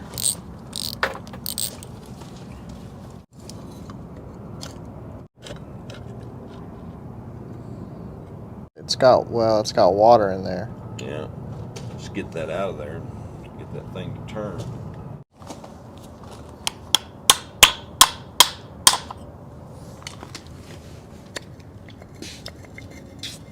Oh, what the heck? There it is. Down there. Hey. Yeah, see all that rust down in there? That's what was stopping that motor from turning. It got on the bottom of this too, so yeah, it definitely needs cleaning out. Yeah, I know I got a vise and I don't have a workbench. I'm looking for a metal workbench. These brushes got to be pushed back so that this can...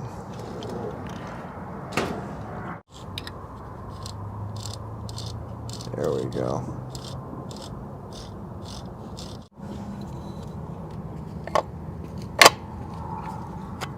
There. Well, I mean, it's on there. So the wiper motor is back on, it's bolted on, it's plugged in. I got these little nuts and bolts holding the casing back together in case you ever need to take it back apart again, but you shouldn't need to do that for another 30 years until it seizes up again. So let's get the grate back on and we'll put the wiper arms back on.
high speed, low speed, off. They should go back to their original positions. Good enough. They work. So it's the next morning, and we're gonna do this voltage regulator because when we first started the truck up, it wasn't charging, and then the next day we started it and it was charging. The amp meter was reading, and now it's back to not charging. So I know that the alternator is doing something, but is the voltage regulator, you know? It's probably the voltage regulator if I had to guess. And I have another one, so we're just gonna, we'll put the, and look at this thing. See how it's all surface rusted and all that? I mean, it just looks suspect. So we're gonna put another one on it and see what happens.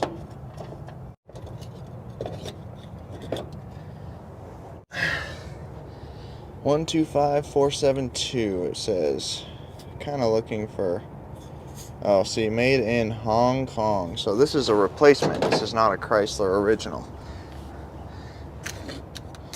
This one's probably also made in Hong Kong, yeah. Made in China.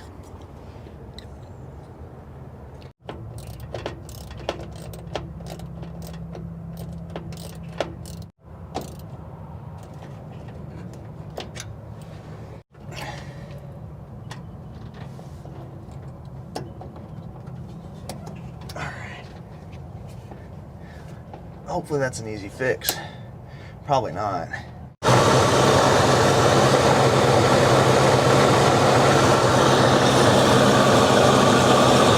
I had the charger on. Yeah, 12.4. It's not charging. We're gonna have to look into that issue further. Look at what I found. I wonder if I butt connect that, if it'll start working.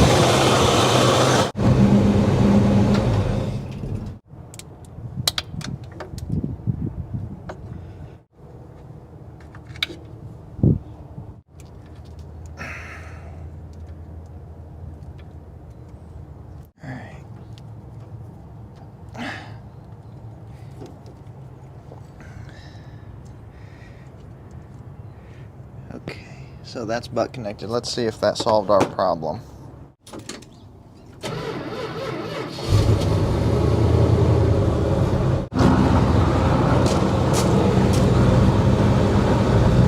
Well, it's looking like it.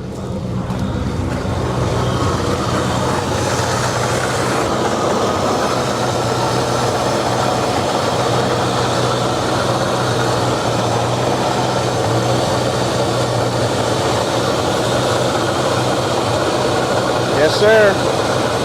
Maybe it was an easy fix. I was wrong. Alright, that problem's down. On to the next one. Also, I thought you guys would like to know that I hooked up this fuel efficiency gauge. You guys remember that? It's like a vacuum gauge. See how it's reading at 12 miles to the gallon, apparently. And I also hooked up the tach. So we're rocking and rolling. We got a lot of things working, but we still got quite a bit of work to do.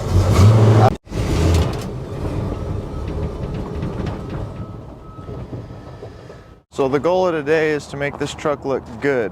And what we're gonna do is we're gonna clean the rims up with some 0-aught steel wool. We're gonna try and freshen this paint up, and probably a controversial opinion, but I'm gonna take the camper shell off for now. I think it will look better, technically speaking, without the camper shell. And when I go to probably sell this truck, I will include the camper shell, and I'll just include a picture of it off to the side or whatever. And if somebody wants to buy it with the camper shell, we can just put the camper shell back on it. It's not a big deal. Look at how clean the paint in the bed is. Perfect. I want to see it without all this stuff in it, with all the carpet and the wood out. I just think it's gonna look really snazzy, you know.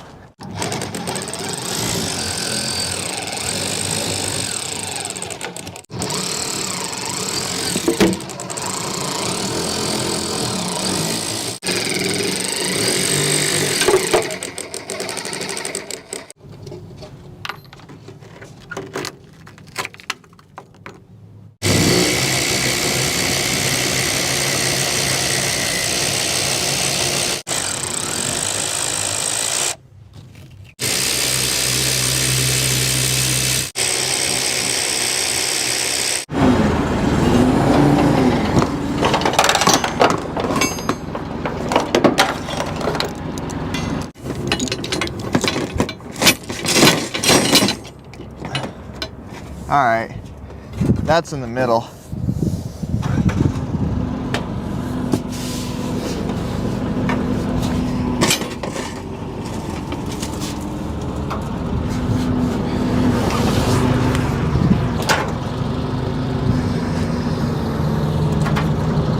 Yeah, it's up. What's that? Yeah, it's up. All right.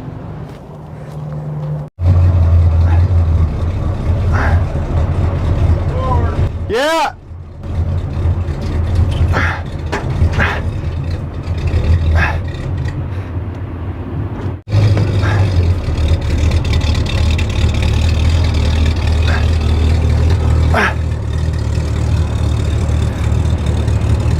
All right, let this down. Coming down. Coming down.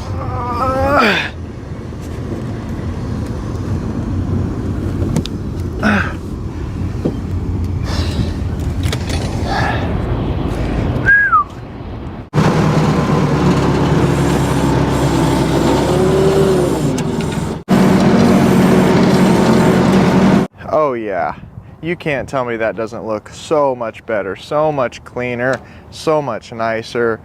I mean, it looks like a truck. Look at the towing mirrors on it. This looks like a truck that you would be using from day-to-day operations. I love it. It looks great. And look at the bed. I'm about to take this out, but the inside of the bed looks so good, so clean.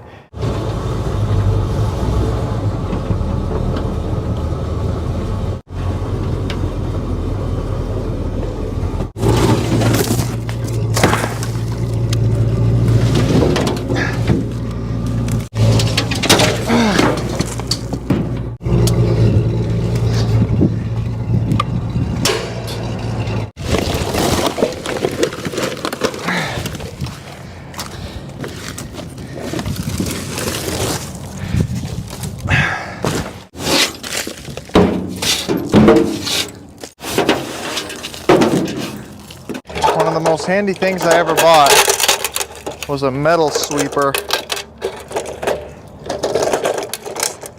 A whole bunch of bolts and nuts and screws and nails came out of the bed of that thing because it's gonna get in your tire. You already know it's gonna pop one of your tires. You can see I have the cutter out. This is the only spot on the truck that's rusted through, so we're gonna cut this section of floor out. We're gonna make a new floor, weld it in before we put the carpet kit in, because I do have a new carpet kit. The old carpet was completely soiled with rat crap, rat turds, rat pee. I mean, it was totally unsavable. So it's gonna get a nice carpet kit, and I felt that the truck deserved that because it's, look at this thing. I mean, it's just so clean. You know what I mean? It's so clean, so straight, paint's there, it deserves a carpet kit.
Do you have another Sharpie? This thing's a piece of crap. Huh.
Probably cut a hair bit off the top, move it up, because none of this fits.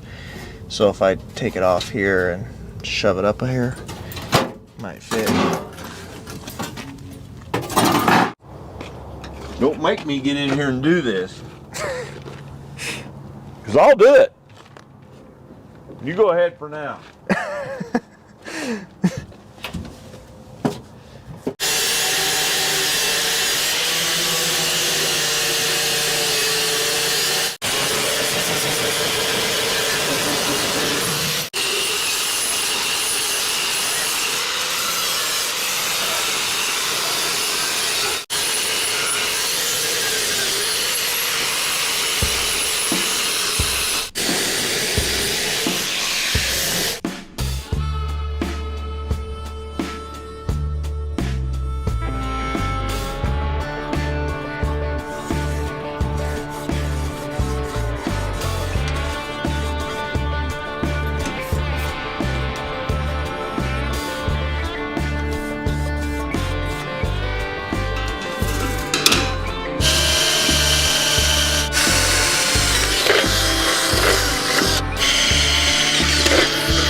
Just put some protective enamel on it, keep it from rusting again. Doesn't really matter what color, because we're going to be putting carpet over it anyway. Just as long as it's a floor, you know what I mean?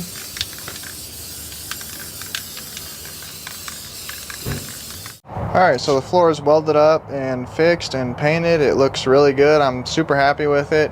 The carpet that was in it was nice, but the rats had gotten to it so bad that it was just a throwaway item. I couldn't even save it. So we got a carpet kit from Auto Custom Carpets. We'll see what it looks like real quick. I think the interior is clean enough now to start setting this in. It's already got insulation on it, which is cool. That looks good. I like that. I'm hoping this is pretty form-fitting. I mean, it was made for this truck. Well, maybe not. It looks just like a big old square. Maybe it'll fit. Probably gonna have to do a lot of cutting. Maybe.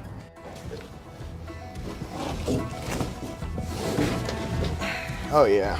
This is gonna make it feel so much more homey and nice.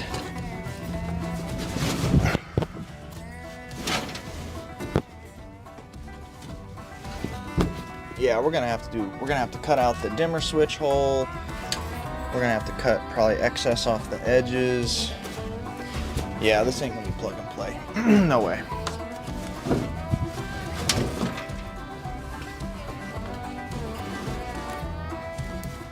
Yeah, there we go. Just as far as we can get it. Yeah. All right, so the edges look pretty good. Like, you know, they're not hanging out, but all right, we got the transmission tunnel and everything's pretty good. I mean, this is really nice. Like, look at that. That's legit. That looks so good. And you kind of have to think about where your boot is going to be. Usually, like in my Dodge, my 90 Dodge, when your foot is on the gas pedal, typically the bottom of your heel, I think, is on this. Let me go look at my other truck. Oh, maybe not. The plastic part ends sort of where the cab starts to raise. So, yeah, the heel of my boot is not on the plastic. Okay, I'm just using this as a reference because Dodges for like 25 years had the same friggin' cabs.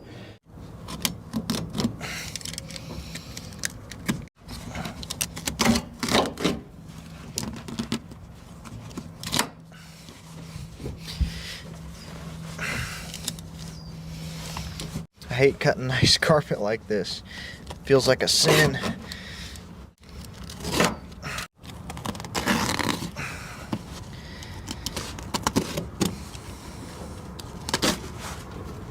What do you know about that?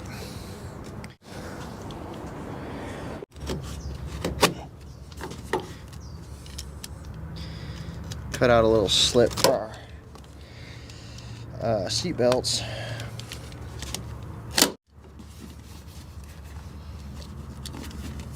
The dimmer switch is here, so we'll do a little X.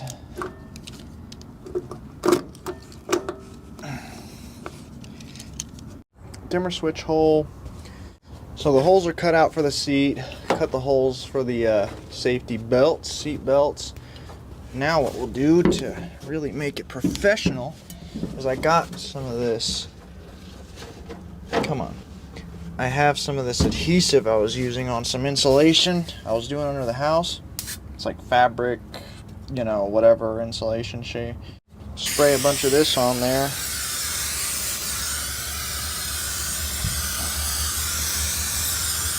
Help it stick.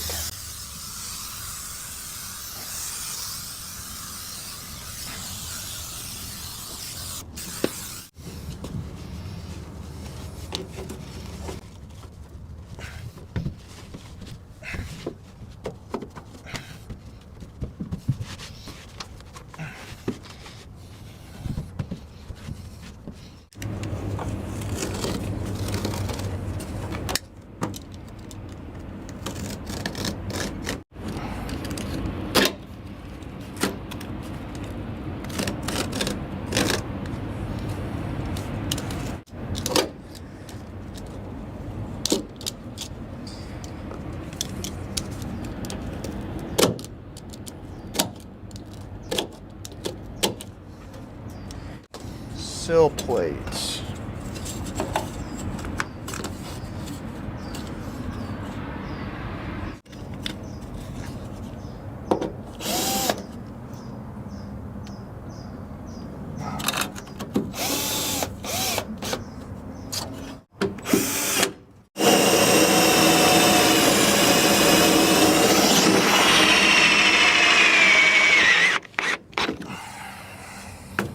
Let's see how many more times we can get poked. Hold on.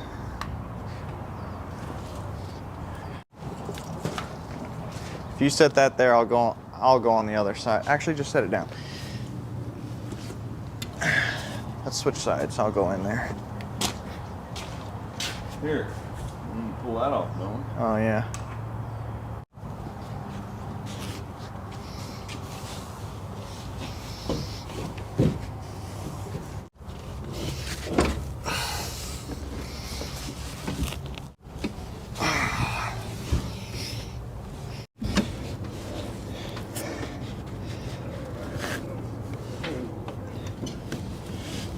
Seat is in, carpet kit is in, screwed down to the sill plates.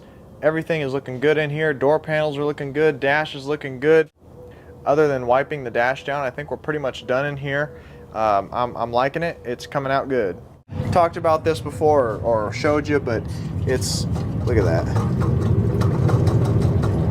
It's totally unsafe. I can't believe that water pump wasn't leaking, but I have a new one right here that we'll put on.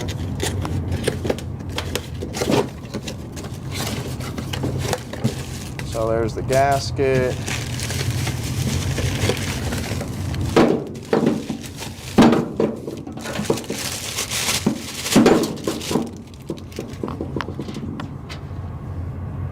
Don't know what that is. Maybe we'll have to read the instructions, but here's your water pump. So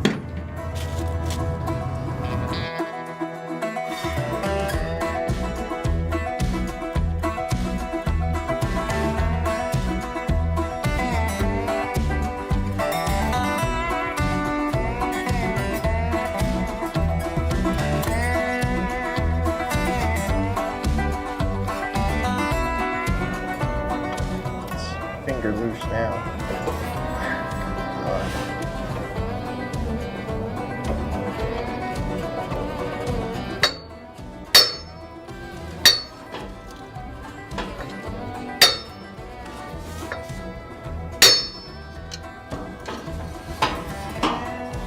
Okay.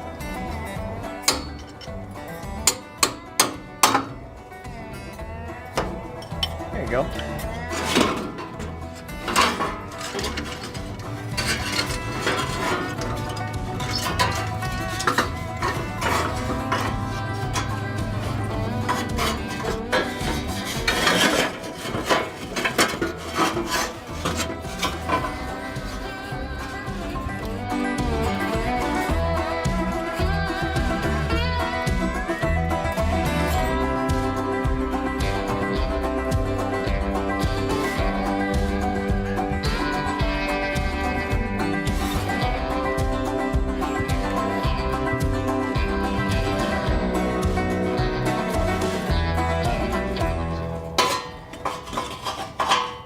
All that just for this little guy.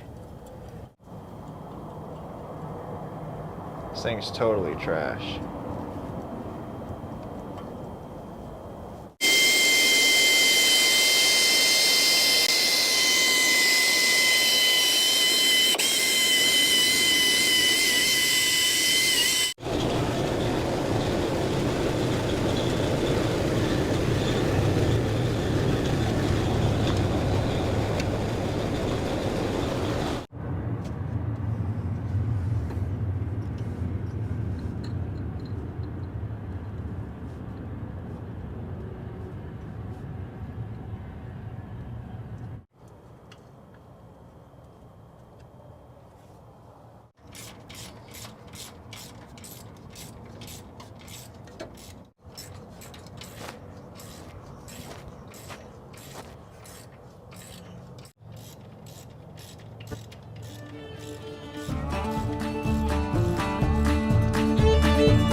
Alright, we'll fill her up with some water now. Everything's all together. If you notice in the time lapse, I made a mistake.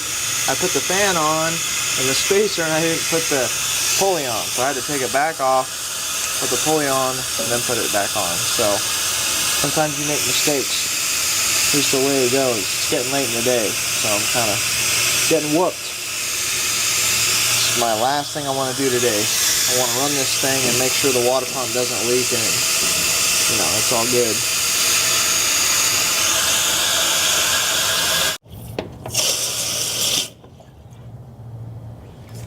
Alright, well, I don't see nothing yet. There could always be something. Alright.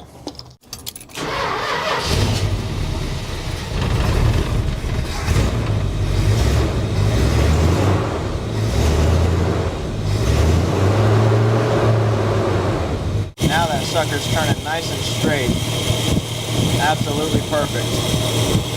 I can't remember if I put a thermostat in this thing or not. But I don't see anything coming out, so it looks like I did an okay job. So we'll just give it a good wash down first.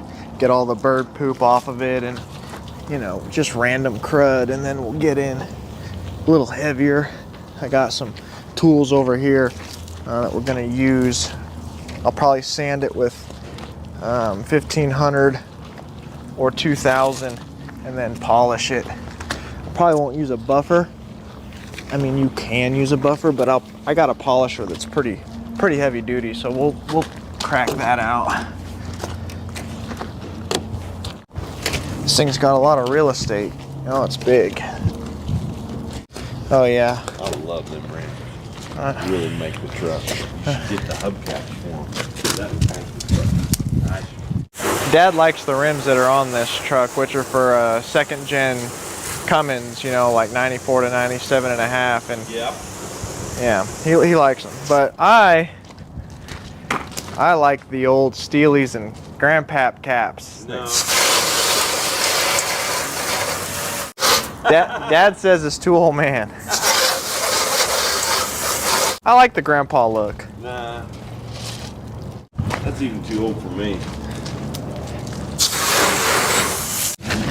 Make that rim look nice. You're saying it's looking pretty good.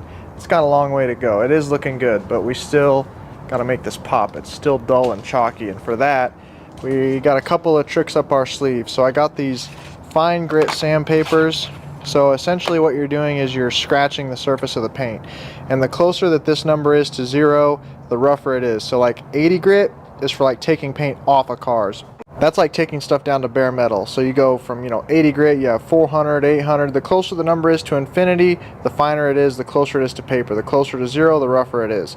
So this is 1500 and 2000 grit. So this is like a finishing sandpaper. It's like pretty high grit, pretty fine. And we're going to put that sandpaper on the, it's really a polisher, honestly.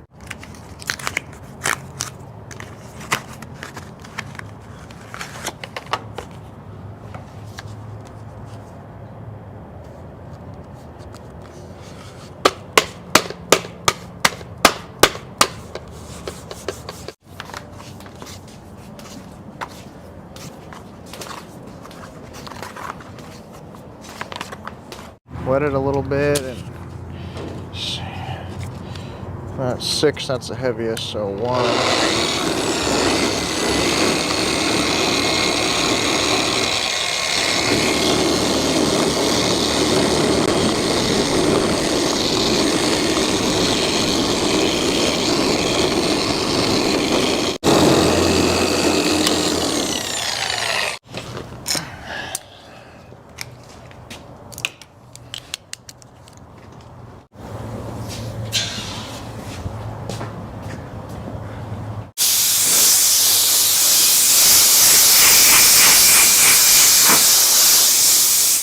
This definitely feels softer and smoother than this section that I didn't do.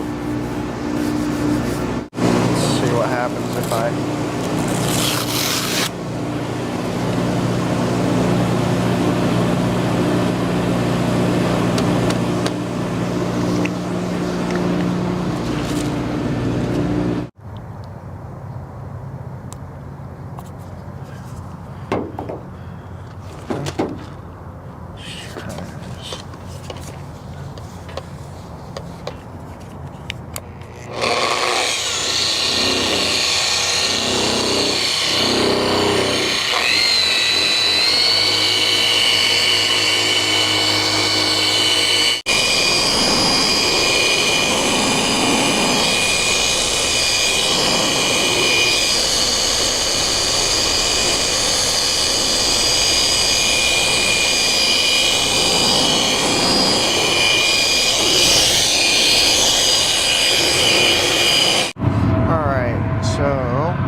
See, this is, can you see the reflection?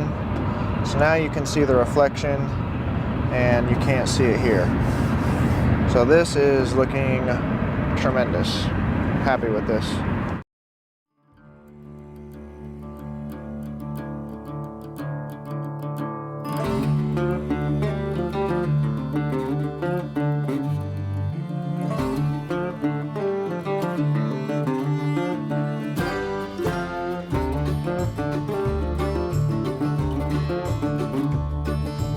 Alright, so it's the next morning and I finished sanding this hood with 1500 grit, and now we'll go ahead and polish it up. You can see right here I went through down to metal, and right here I went through down to metal, even with 1500 grit. You got to be, really careful. The paint isn't perfect, so it's not a huge deal, but it's just a reminder to be careful, because the natural tendency of paint when it's being laid,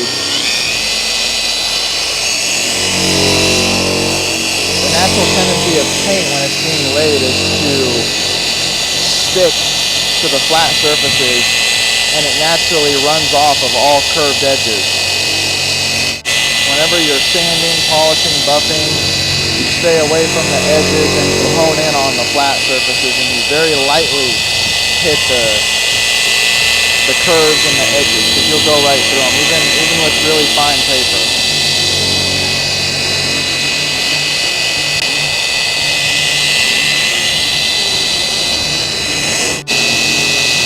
And you just go slow, back and forth motion. You want to go slow because you're really heating the paint up and you're moving it. When it gets warm and this pad's vibrating over it, you're sort of reheating the paint and you're kind of moving it. And you're taking the scratches of the 1500 out. Go up and down. Alright, let's wipe it off and see what we've got here.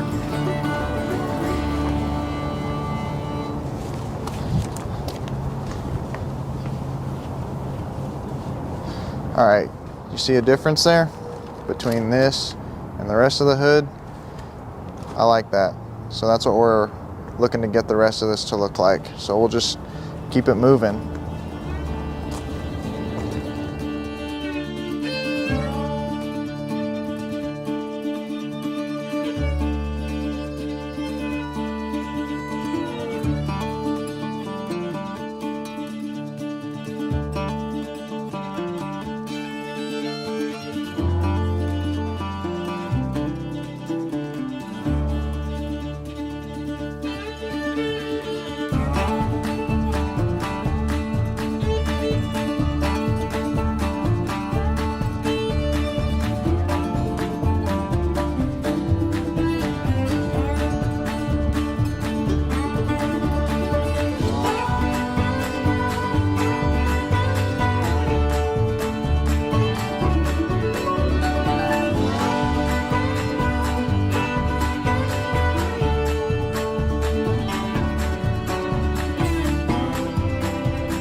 Yesterday evening I finished polishing it all up, and boy, it looks like a brand new truck. I mean, legitimately.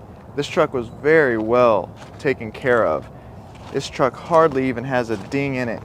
I mean, look down the side. What a nice truck. I still have some water streaks that I'll wash the truck off when I'm done, you know, but man, it came out good. Look at the toolbox door. I mean, wow. Passenger door, the roof, the hood, the fenders. I mean, it came out great. Came out really good. So here in my hands, I am holding something very delicate and very important that I found while I was cleaning out the truck. And this is the original build sheet, sales sheet for this truck from 1973. Dated September 15th, 1972, serial number D24BJ, yada yada.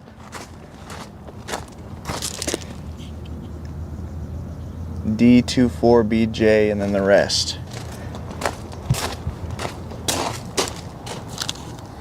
This truck was originally sold to Tom Spear out of Hanford, California, Chrysler Motors, Warren, Michigan, dated September 28th, 1972.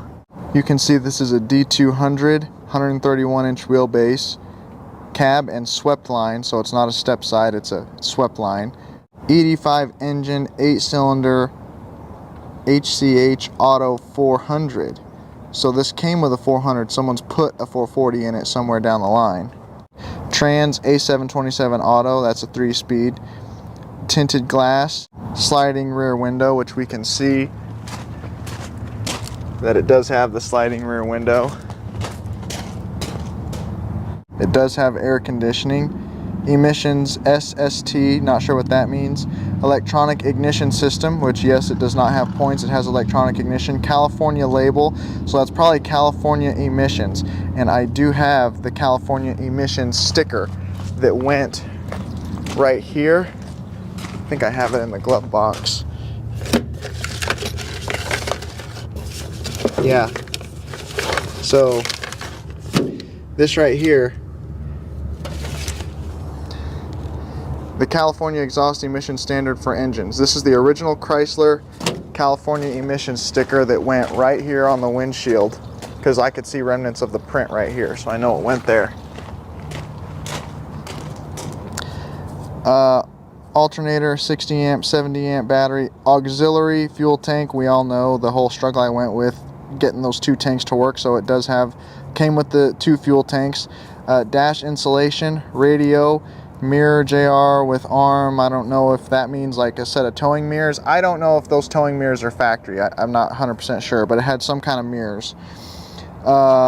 Drip molding, which probably means this molding right here. You know, the drip rail molding is stainless. Some of them probably did not come with that. This one does have that. Let's see. Drip molding, horn dual, so dual horns, 2 horns, hubcap, I don't know, hubcap kit, tool storage, which we've seen has the tool storage on the side. Mechanical jack, which I have, not 100% sure. I mean, I have this. I don't know if that's the factory jack, but I do have it.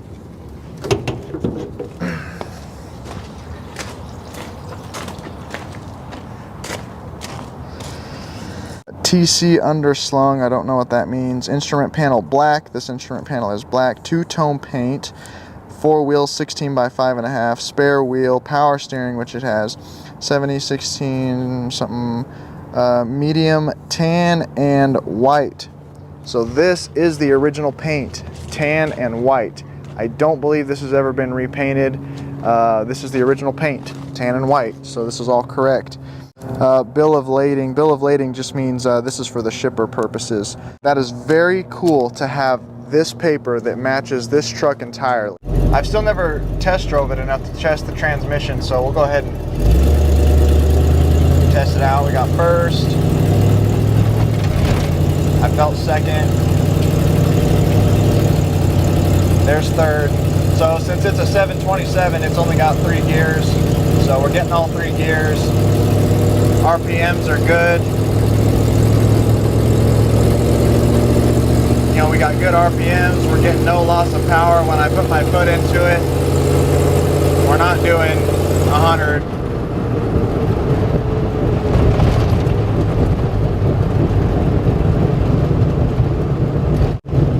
So it runs good and it drives good. It's got good brakes. We did the brakes. You guys remember that a few videos back. Training works. Yeah, now this truck's ready to go. This truck is ready to go.